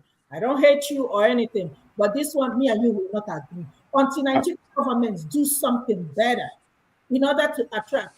When Tinubu was campaigning, he said, I'm going to recruit 50,000, whatever. I will feed them abado, corn, and all those nonsense. He said he's going to feed them. Is that what he's feeding Sheyi? Is that what he's feeding his other son? Is that what he's feeding his wife? Come on now, let us have sense. I don't mean to disrespect you, but that's my opinion. All right, thank you. See, For I hear what you are saying. No, hold on, for fathers. I want to. Okay, go ahead if you want. I want to make sure we get to people that just joined us, and we are rounding up because we have to go. We are over 3 hours again. KJ is going to have another show where you can expand on these conversations. I'm not. Let me just get the minute to round up, please. I'm not fully rounded up my point. The power cut. There was power cut here. This is Nigeria after all. We have to get power cut. So yeah, I see. I hear what you are saying. And I'm not going to encourage any woman to, go and put herself at risk. But that is what men are designed for. Everything you do, there are people doing jobs that they risk their lives every day to do. That is what you do, whether you are in another country or you are here. And basically, you are saying the ones that are doing it right now, they are idiots. Why should they bother doing it? We have to be careful about the conclusion of our ideas. If I believe, that's why I said, if I believe that or he wants to do it, why should I stop him? I have family members that are in the military, so am I going to say they should quit the military because Nigeria is not useless, and we should really stop doing this because we forget that Nigeria, we are inside Nigeria. Nigeria is a construct.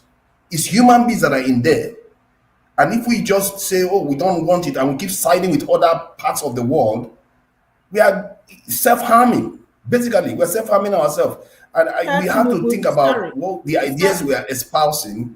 My point is that we have to think about the ideas we are espousing more. Tell Tinubu to go send Sheyi, first of all. Tell Wike to send his son. Tell Umahi to send his son. Tell Aljo Zakalo to send his sons and daughters. Come on now, Kulata, you're over here, but you're in America. Why not move back to Nigeria and join the military? Why are you enjoying the benefits of other people that fought for their country? But you're in America here getting constant electricity 24 hours, 7 days a week. You're telling me I'm not a patriot. I'm not a patriot and I will not be. But if you feel that you're a patriot, move down to Nigeria and join the military. Don't come here and talk nonsense. All right. Thank you. Thank you, Ify. We have to spread it out and then round up. Jonaba, you want to say something before? Yes, sir. Yes, sir. Yes. I know I recognize the coming of the new people quick, and then I'll round up on the what helps give me some. Now, on the issue that we've been discussing, sometimes I think is the way we push it, we make the comment. You can't tell somebody what to die for, what not to die for. People have to die based on their own understanding and what is more important to them. It's just like you cannot define someone's success because of the way you think that's the way the person should. And the young man Yakubu that spoke on the issue of the dying culture. Well, all the culture around the world, traditions that have been kept. Yeah. If you go to even America here have their own. You go to Japan, you go to China, you will see that they are able to keep the culture the way it is. In Benue State, for sure, I will give you one example. What is killing their own culture? The Totif is a deeper life. Oche Idoma is a deeper life. In those days, they say there's nothing they not be equal yoke with unbeliever. There is something that they don't go. Now it's a victory for them because to them now they're expanding and this is how they have now taken the culture. And it's a fight. A young man is fighting it in Benue, especially the one in Otukpo. And you can come and see what he's facing between the so-called civilized people. And thank God he's from very rich family. His father is Obeya. Recently, he's from where Dr. Rudolph went in a local government recently. So he have that cushion to fight it.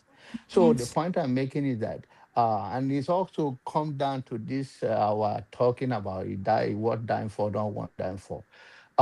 There's a book written by Joe Austin father, which is called John Austin, The Lakewood Church. Say, I touch one life, but one life that I touch a million. In the healthcare system today in America, as I round up, it takes one man that his daughter died in a hospital because they refused to attend to, just like they do in Nigeria today. And when he came back, he loaded the gun. And when he came back, he killed many nurses and killed doctors. That's how the healthcare system today changed. So that is what I'm trying to tell you, that you don't tell a person what to die for, what is not to die for. People define what is important to them. And when it touches people that matters, the law changes. Thank you. All right, thank you. Akwachi, welcome. I see you. Thank you, Dr. Damages. I didn't say wait now. Let me, now that it is hot, let me just say it the way it is, because I know you're trying to run away.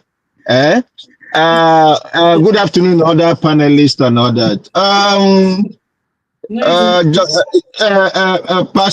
Pastor Chief John Abba, I think you got it wrong when you talk about the healthcare. The healthcare was that comedian guy, the small guy, the kind of dwarf guy.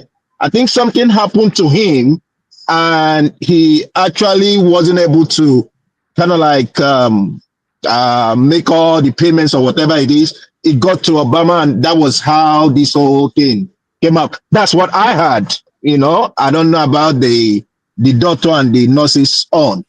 However, that's by the side. Nobody got everything all perfect. My own thing is this, for some time I kind of scaled back. Why I scaled back is that when I look at things that is happening in the world, the global problems that we have going on, Yesterday, I know Obi and what's his name and comrade were shouting at each other and all that stuff. But that's by the way. My thing is this: can we all individually take a stand? If we're for justice, let's stand for justice. Because I see some people, most especially you forefathers, you are wishy-washy. You are wishy-washy. Now you've always talk about, oh, you stand for Nigeria and do this and do that. I expect you to go to, what do you call it, to Aso Rock and tell them that you are ready to join them. Okay? Probably they give you a contract or whatever they give you, or if you want to join the military, join them and give them all the whatever you want to do. I clearly understand where it is coming from, and I also understand where the young man, you know, he said 2003, right? Is that what he said? Or whatever it is that, no, 2023, that he went for his service. So he's quite a young man. But I will advise him, if I can, he should kind of look for a wife now and probably produce before things goes southwards, you know, southwards or whatever it is. Yeah, let him do what he can, produce a family, and then when it comes, it comes. Because somebody like Dele Giwa now, he was lucky he was able to produce, I think he had a daughter or so, or a son, before they took him. Today, his wife is enjoying. His wife is also a politician. She had joined them now and gallivanting and all that kind of a thing. So, in my own thing is, let us take a stand. I stand for justice, and that when I see it, I say it. Most of us here who supported whatever it is, the MAGA people, how is market? How is it going on? How are we selling? How are we buying? Okay? And those people who think, oh, this person is God sent and all that, we are hearing about the atrocities and we are hearing about the threats. As a matter of fact, as of today, the Congress is being sent home because of they don't want one particular thing to be revealed. But no matter how they do it, whatever that is truth will surely come out one day. About Nigerian politicians and all that stuff, today, Cubana chief priest going to his village to share all those things. You know, it's just so messy. What he is portraying is that those in his village are, you know, poverty-stricken people. If you can come and throw money all around, there is no plan, nothing. It's just to do all those things just for politics and selfish things. But whichever way it is, take a stand. Stand for justice if you are standing for justice, and if you are on the other side that you just live in, you know, in denial, continue to live in denial. And guess what? History beckons on every one of us. I end my case. All right, thank you, Akwachi. Comrade. Yeah. Good afternoon, Dr. Rudolph and other panelists. Greetings to the committee, those on the comment section and our esteemed audience across the globe. It's always a delight to be here, though sometimes we come here to receive insult. We don't care. Yeah, Akwachi, thank you for what you said. I don't know what you're trying to make out of what happened yesterday, but you ended up not saying anything. Jesus Christ, I know you're gonna talk. Please, I was just acknowledging that I listened to you. I'm begging, please don't shout on me, oh, please. I'm begging. I wanted you to say something. I thought you wanted to air a position on what happened yesterday so that I can make it clearer to you, but that is by the wayside. Now, you just came up to say, see, our value systems are different. The gentleman I listened to, from the question you asked him at the beginning, the man has conquered death. There is a way you conquer death, like most of us did before we turned 20. You conquer death does not mean you're not going to die. But you have the conviction that death is inevitable.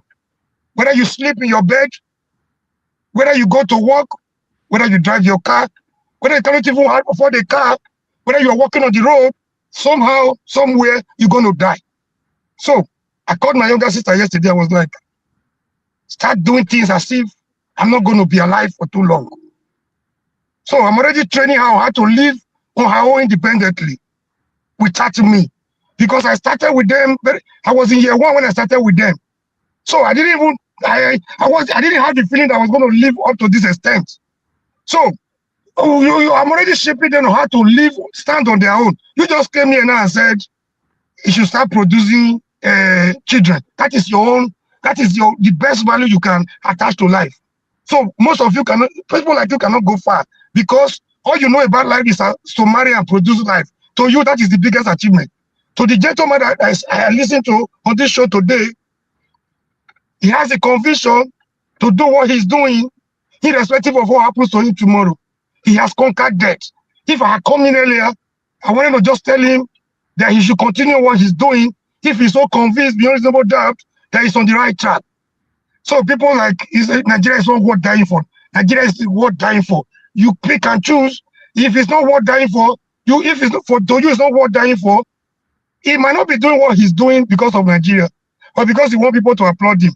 And also listen to forefather. I was surprised that you are the one speaking like this today. Those of you, see, doctor, this is also a moment of sober reflection. For those of you that work with Shewere in Sahara Reporters, for the amount of expose you did against the political evil witchcraft in Nigeria, that Shewere was able to still leave America to go to Nigeria. The same people like forefather and Ovia will come here and call him gatekeepers, a Chinedu boy, a Donald Trump boy, and a FBI agent. So when you listen to people like this, the son of nobody coming from nowhere to air their views, to tell you what they face on daily basis, it's enough. It's a moment for us to reflect. Don't comment people like Shewere. People like you should not just out of nowhere and condemn them because you have nothing to say and you have nothing to offer. So if this is not coming from Shewere, and I listened to the gentleman, he said one of those that inspired him were people like Shewere. Maybe out of conviction, he did not see Shewere as an FBI agent. He didn't see him as a Chinedu boy. I'm not sure he saw him as a Abacha IBB's boy. So if you are doing something like out of conviction, you don't need anybody's validation. That is what is keeping people like Shewere going. I listened to Stay Humble earlier. He was so humble today. He was so touched today when they were reacting to the man, to the boy. But the same people like Stay Humble, we reduce Shewere to the level of a tissue paper because he's not supporting their principle. What has he achieved? He has no experience. All he has done in his life is Sahara Reporters. You are looking at Sahara Reporters that started from basement. You are not looking at the result and the revelation that have been made through that Sahara Reporters. Doctor, we are not sincere people. We are not honest people. We are not different from the so-called politicians we blame. We are not honest people. The apple does not fall too far from the tree. They emanate our leaders. All right. Thank you. Thank you so much. We have to end it here. KJ is going to have KJ, you want to say something? KJ, yes, it will be unfair if you allow me not to say anything. Calling me out. They keep insulting me. Don't have the right to reply to them. You guys don't want me to go. They just keep insulting me constantly. I'll come back to you. I'll listen to your forefathers. Maybe that will help. It will be unfair. KJ, go ahead. Yes. I want to respond to people like forefather. I'm not sure, and I want to be emphatical here. Your level of patriotism is not close to anything any of us have displayed here. For me, especially for a person, we are one of those who believe that Nigeria was looking forward to a new generation, and that's why we never left Nigeria, even when we had the opportunity.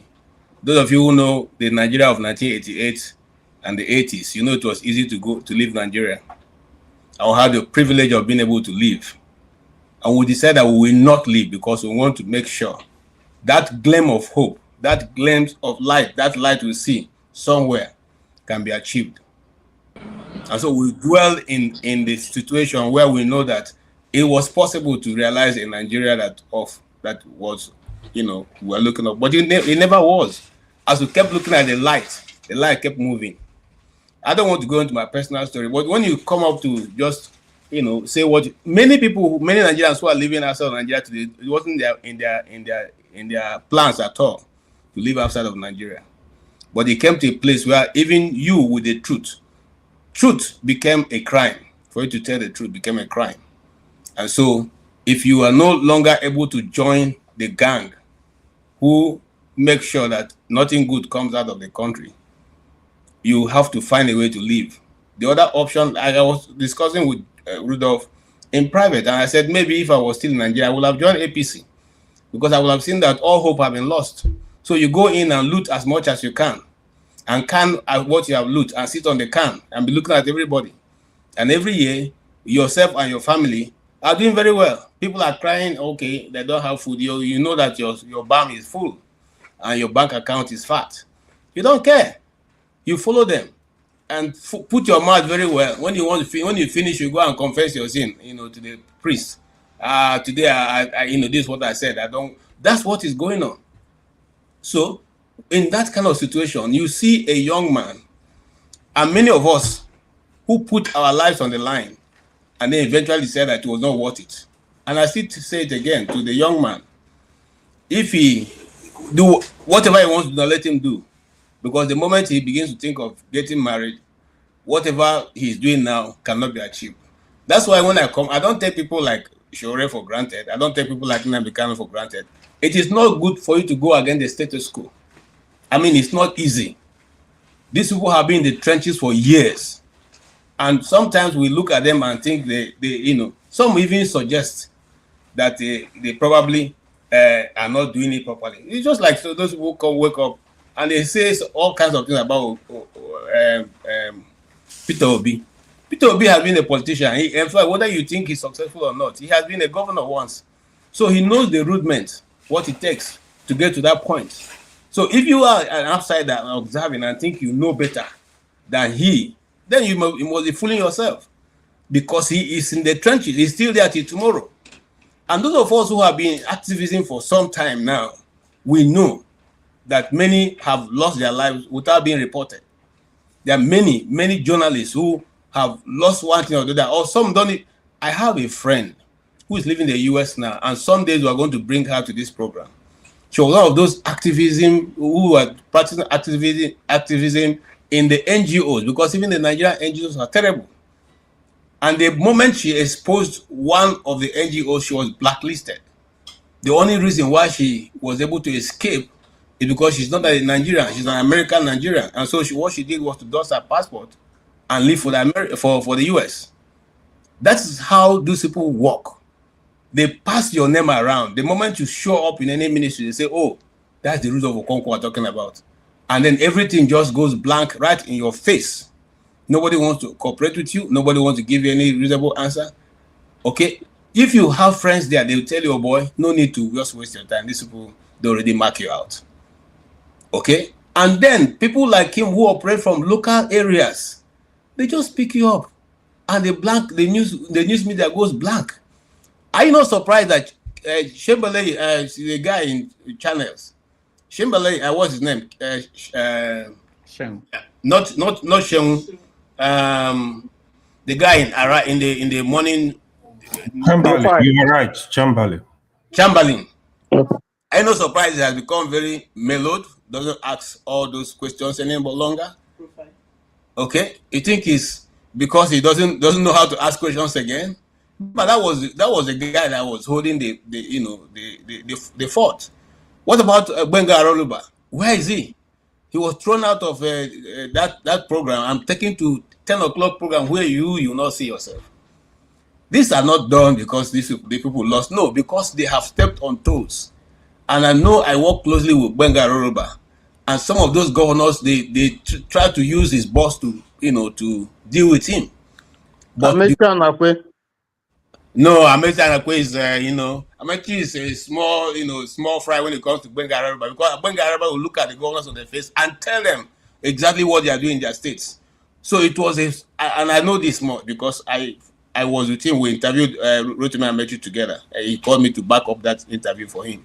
So he will ask those questions that you will not be able to ask. Sometimes I ask him, how do you manage to ask this guy this question? He say, who are they? Okay. Now, but what we are saying is that these are fervent journalists. Okay. In fact, I don't want to go into his personal life, but eventually he was, was ill for a while and, mysteriously ill, and, let's not go there. But I'm saying that majority of those journalists who will stand the ground and take those hard beats and punch back, they frustrate you.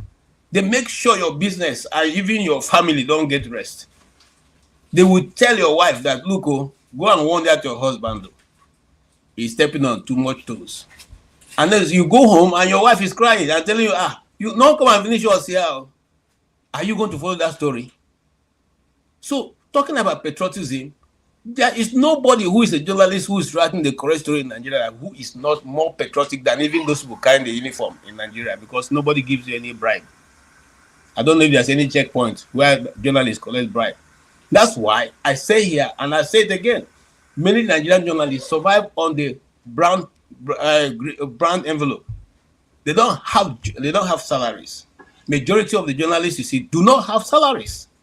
So they depend on NGOs like Ford Foundation, what's the other one? Who will support some of the activities. That's how some of them roll. And when those NGOs are not forthcoming, they have to depend on what the politicians will give them. So if you write a story or if you report the news, you have to report it in accordance with the person who has given you something to survive. Are you going to live on the trees to do the job? No. So let's also understand the dynamics of which these people are playing. And it's a balancing act. Most times you try to see. And some of them who are very bold still say, okay, I don't give a damn whether I get money or not. I will still say the truth. Their Ogah in the office will call them and say, come on, you are trying to destroy this business. So I didn't say it because of you. Mellow down. And we know one of our sisters who was here before, she had to go start her own broadcast because she couldn't ask the questions she wanted to ask. I don't want to call her name. She couldn't ask the questions she wants to ask without being harassed in the office. So say, know what? I don't need to be here to ask the question. Let me set up my own social media platform and ask those questions. So it's not like to say to Nigerians who was more patriotic than the Nigerians. We didn't care about tribe when we were in primary school or secondary school. How many of us cared whether somebody was from the north or from the south? It is the same system that brought it in. It's the same system that introduced religion. It's the same system that introduced the fact that this person is going to cheat you because from this place. This person is going to do this because from this place. It's the same system. And they are still dwelling on that very fault lines, which they have even expanded now to become a gulf. No longer just a line, it's a gulf. And that's going to consume all of us, whether we like it or not. I'll stop there. I'm sorry, before I finally end up, you see, if you follow the next broadcast, you're going to see, I want to play that story of that young boy, because I know that young boy when he was 7 years old. I know the parents, and I know how the father feels. That's the only son of the father, and Nigeria has not said anything till now. Anyway, I'll leave it at that. Thank you, sir. All right. Thank you, KJ. Please join KJ in the next broadcast. Let me give just 2 minutes to AY and forefathers to respond to people. AY, 2 minutes. Hey, thank you, Rudolph, for giving me the 2 minutes. Good afternoon, everyone from here. KJ, the last speaker actually asked you guys a question. The MAGA group said, how market? I want you to address that when you get to your next this. I want to really listen to you on that. On the issue, I don't know why everybody is actually castigating forefather for what he said. I also believe in one Nigeria. I believe in the progress of Nigeria. One thing we see fail to differentiate, the leadership in Nigeria today, the president is not the owner of Nigeria. Nigeria belongs to Nigerians. So this is one thing we need to know. It doesn't matter who's in power. The problem I think we have, we need the right leadership, which everybody have agreed, to fix the problems in the country. That is what we need. That's what we are not getting. Ugozika, she was explaining what is happening in communities in Ebonyi State. The guest speaker that was here, he the things he was passing through in his state. They are from the same people. So that's why my argument has been, even if you split this country, divide it into other places, the same people, your own people, they will marginalize you, they will oppress you. The community fighting in Ebonyi State, they are the same tribe. So these are things we need to know. These things have happened before. So that's why when people are making all this argument of divide the country, blah, blah, blah, I don't really believe that. I don't think it's a solution to the country. There is no way, except you can prove it to me beyond reasonable doubt. What we need in Nigeria, we need the right leadership. We need to sit down and have discussion. That's all we need. Oh, sorry, I got a call. So we need the right leadership to move this country forward. Period. This is very simple, and I don't think talking back and front of who is in charge, who is not in charge. The country Nigeria belongs to Nigerians. Nigerians need to discuss how to move this country forward. Thank you. All right, thank you, AY. Doctor, just one second. A second. Is it possible to, I don't want to go all along. The America you stay was worse than Nigeria. The blacks in America could not sit in the same bus with the whites.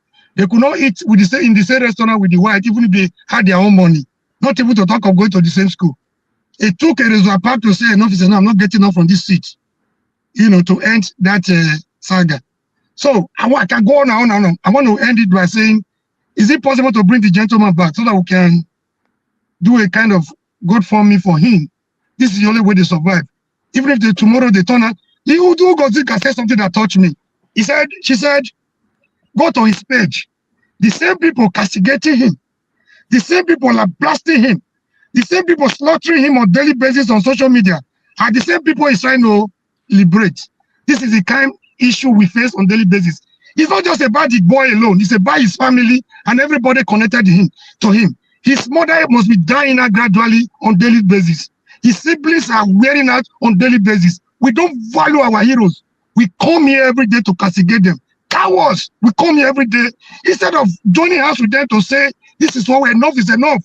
1% is holding us ransom. We blame Fulani, we blame for colonial masters, we blame the few politicians. What are we doing? What are we doing than to condemn and to destroy those that are making effort on the ground? And that's my case. Bring him back. Even if it's just $100, if nobody is willing to donate, I can give my widow's mite. I know what he's facing. I know the magnitude of what he's facing. I was incarceration for 6 years in Nigeria. No family member could visit because he has to do with federal government. No budget from community could come because what they were told that if you show up, you will be arrested because it has to do with IBB and ICOMO. Arrest my case, doctor. It's a lesson to us. When we hear from people like this, it's a moment of proper reflection to appreciate what the lives of Showways are doing on a daily basis. Thank you. God bless you. All right. Thank you so much. I know that if you want to say something, let me say just before I forget, I keep forgetting so many things after each comment.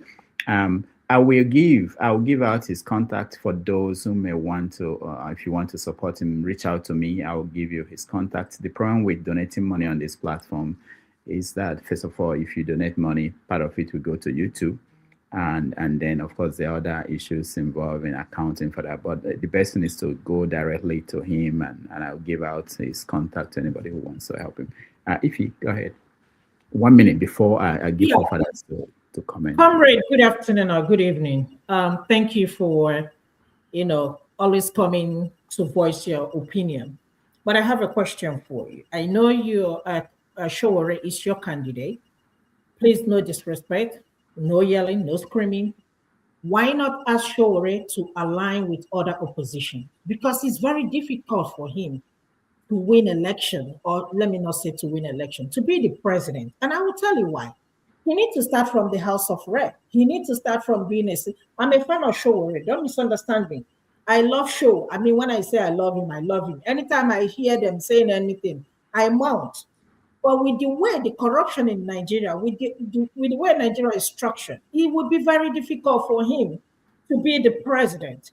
So why not talk to him, tell him to start from House of Rep, Senate, and now people will know who he is, actually who he is. And now you start talking about being, contesting for presidency. That's my opinion. Or he can align with other opposition.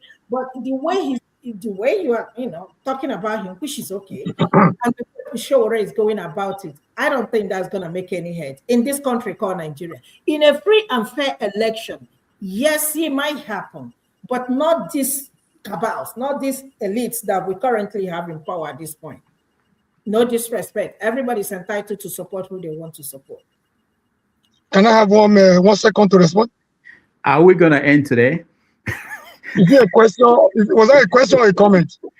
No, I'm just saying if we. I mean, we can continue. The It's other more like 1 minute again. 1 minute, I'm done. 1 minute, I'm done. All right.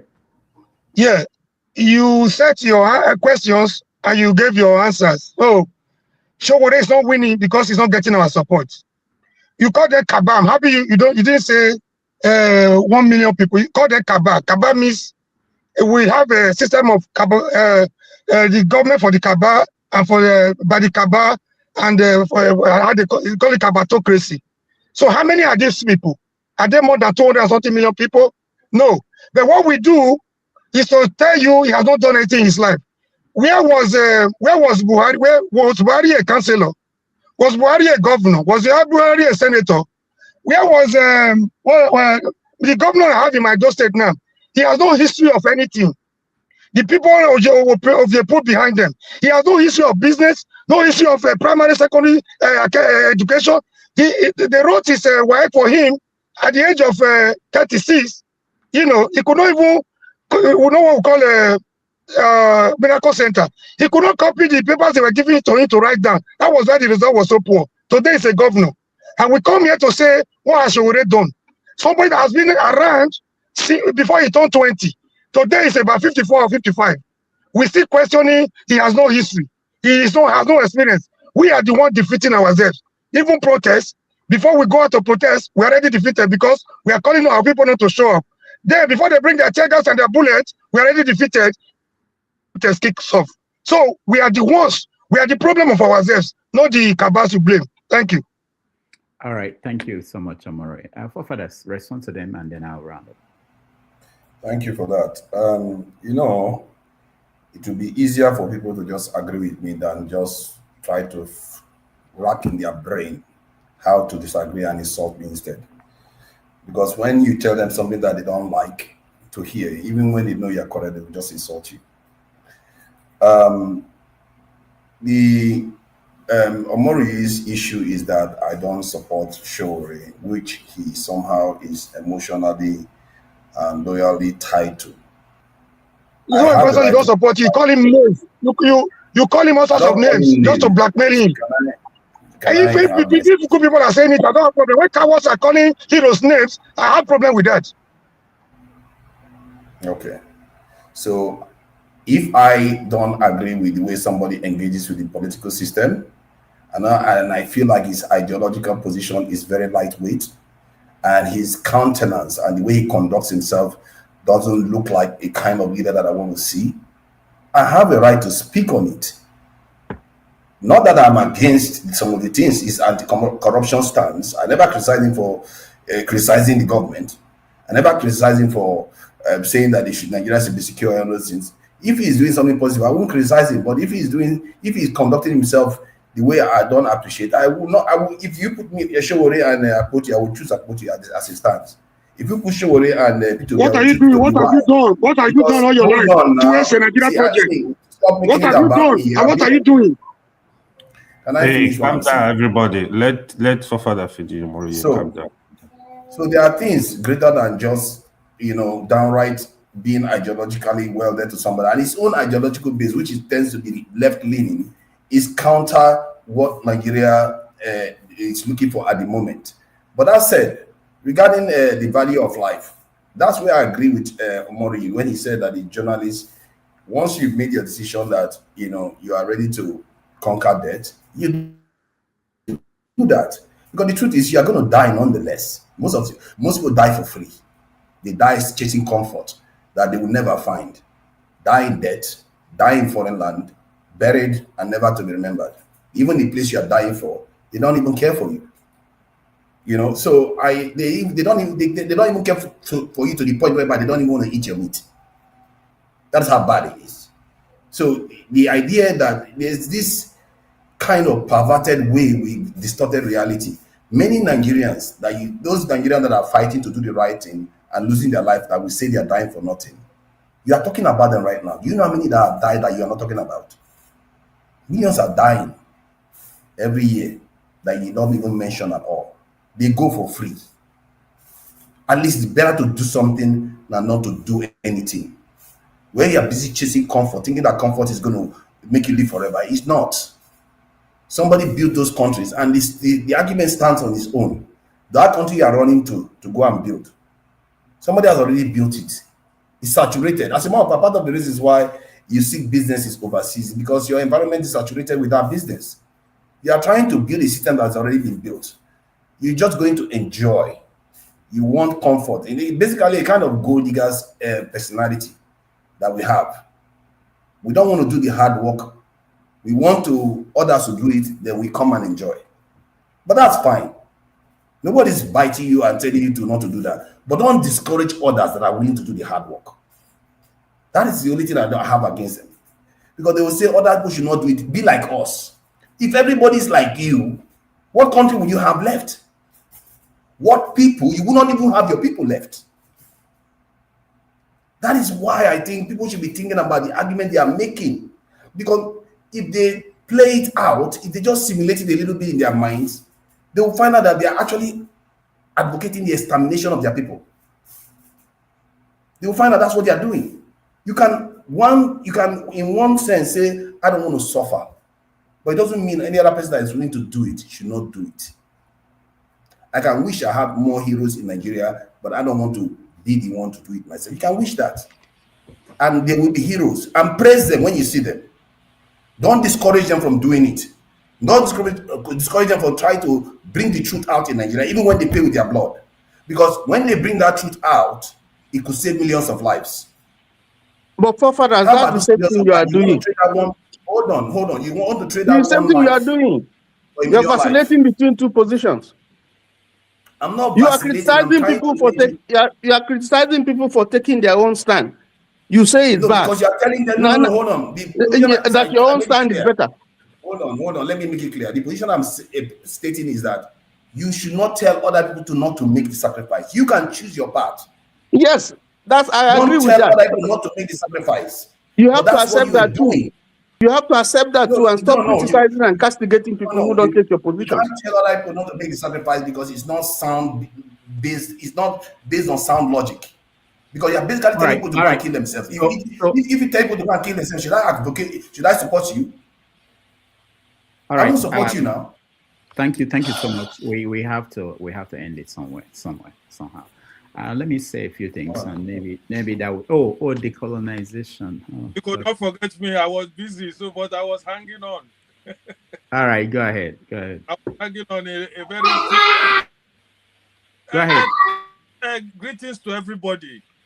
Omorie, I wish I will see you one day and just give you a brace.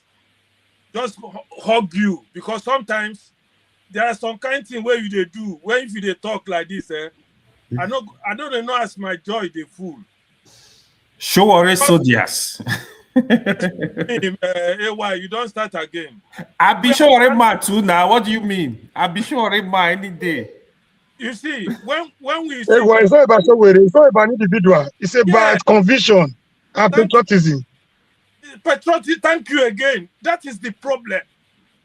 You see, there are some people who go come for our platform where they speak me all the time when they give me opportunity. Excuse me, they go come, they tell you say they will be counting. They count their blessings on the platform. Last week, one come say they live for house where swimming pool day inside house. You go they blow their nose. Another one don't come tell us now today say they are very comfortable. They can bring the whole family to America. But Omorie has told something where sweet me there. That America where una hide una self, where una think say Nigeria is not worth dying for. Some people it was built on the blood of some human beings. So when we they talk about Nigeria, and excuse me, I make this point. This point is very important, Dr. Damages. Most of these people where they say Nigeria is not worth dying for, if you trace them well, now them destroy that Nigeria. Why not go die for Nigeria, if I may? Why not go die for Nigeria? I'm not talking to you. Just let me use my time. I don't come here to argue with you. No, I will not argue with you either. Yes, so if you can just be humble and let me speak.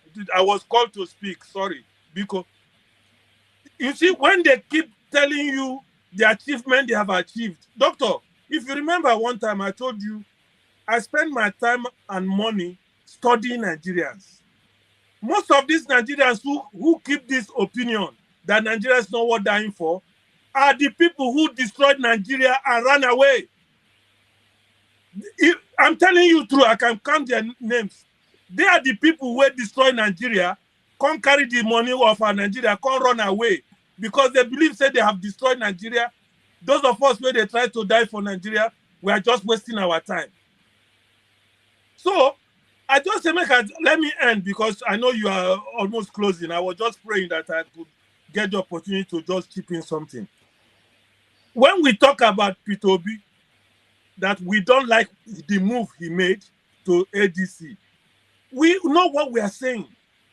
It's not that Sowore cannot, because when they come, they tell us Sowore should go and start from local governments. So that when they go there now, Sowore will be licking their ass. And then any day where you talk, they go say, Shebi, you want to be president, and you know one obey. That is what they are doing to P2B today. If you want to be Nigerian president, you have to join us. And he has listened to them and went to join the people he was condemning. And let me end with this language. I want P2B, wherever he is, to go and apologize to Alhaji Danti. If he thought that the glory he got from Labour Party was only his own doing, he's making a mistake. Alhaji Danti did a lot. Kenneth Okonkwo did a lot. Pat Utomi he tore his paper for P2B, only to go to ADC to go and fool himself there. All right. Thank you, everybody. Thank you so much. Let's move to the other channel, I bet. Yeah, we are moving to the other. Yeah, move to the other channel. Rudolph, sorry. Who is speaking again? It's Yakubu. This this issue of Nigeria, how deep is our unity? It's amazing me because we are really, really united. Though I can see it now clearly that we are really. No. Let me say something. Maybe this will help, Yakubu. Maybe this will help. Okay.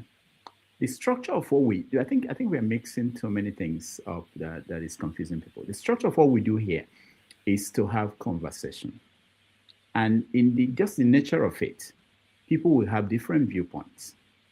I think where we are getting confused a little bit is that sometimes people think that you can actually convince somebody to come to your side of the argument. I don't have that expectation when I'm part of a conversation like this. My expectation is I will air my view, you air your own view. And maybe people who are watching, or maybe when I go home and reflect, I may say, maybe if he made sense today, maybe I should shift my own position. That's the only goal. But somehow I think that we come to this conversation hoping that there is a way that these people are crazy. And this is what I tell people who come to me and propose ideas. People will oppose your idea. The nature of conversations, the nature of the structure of the world is that people will oppose your idea. Someone has the right to say, I don't want to die for Nigeria. Someone has the right to say, I will die for Nigeria. In fact, sorry, Rudolph, hold. I don't want to forget what I'm saying. I didn't write it down. Okay, your train of thought. Let me finish. Sorry. So I think where the confusion is to say that if I want to die for Nigeria, I will go ahead and do things and die for Nigeria. The people saying that I shouldn't die for Nigeria will not stop me from not dying for Nigeria, not pushing for what I want. So I'm not like I hear people say these people want to break Nigeria up. They're doing their job. It's the job they assign themselves to, break Nigeria up. They are not stopping you from making Nigeria to work for everybody. In fact, they should motivate you.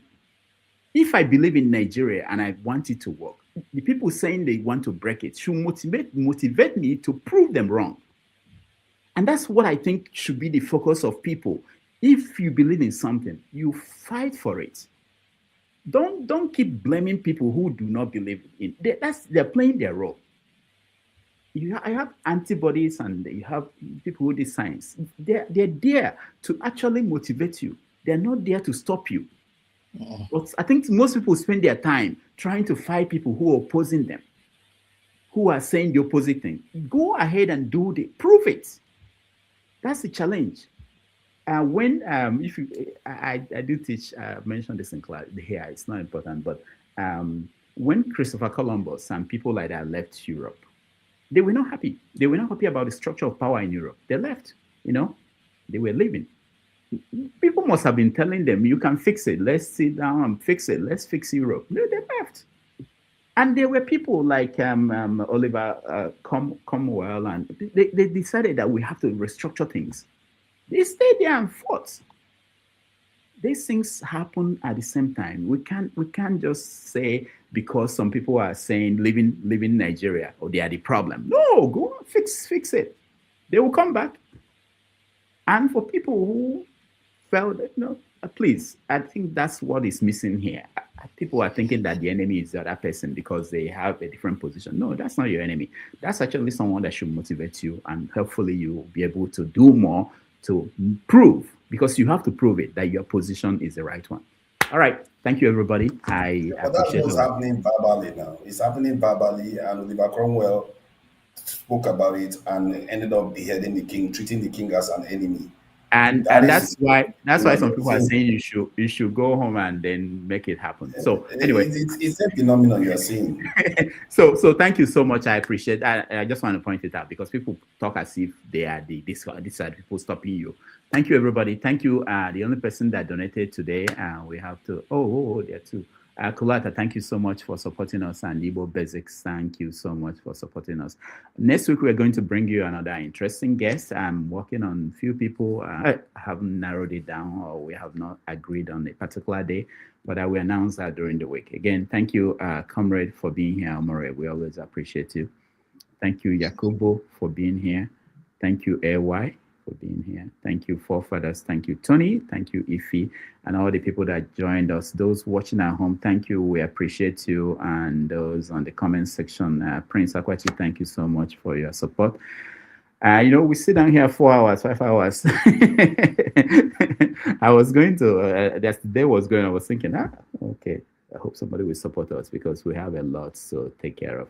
Again, thank you all. I appreciate you. See you next Saturday with another edition of Have Your Say, and on Sunday, 90 Minutes Africa. Take care.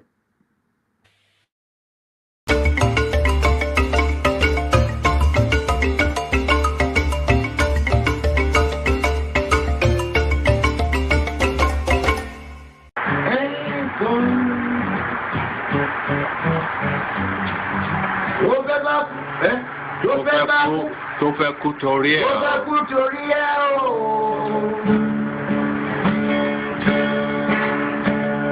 Ọwọ́ ẹni ló ti ṣàánú kọ́.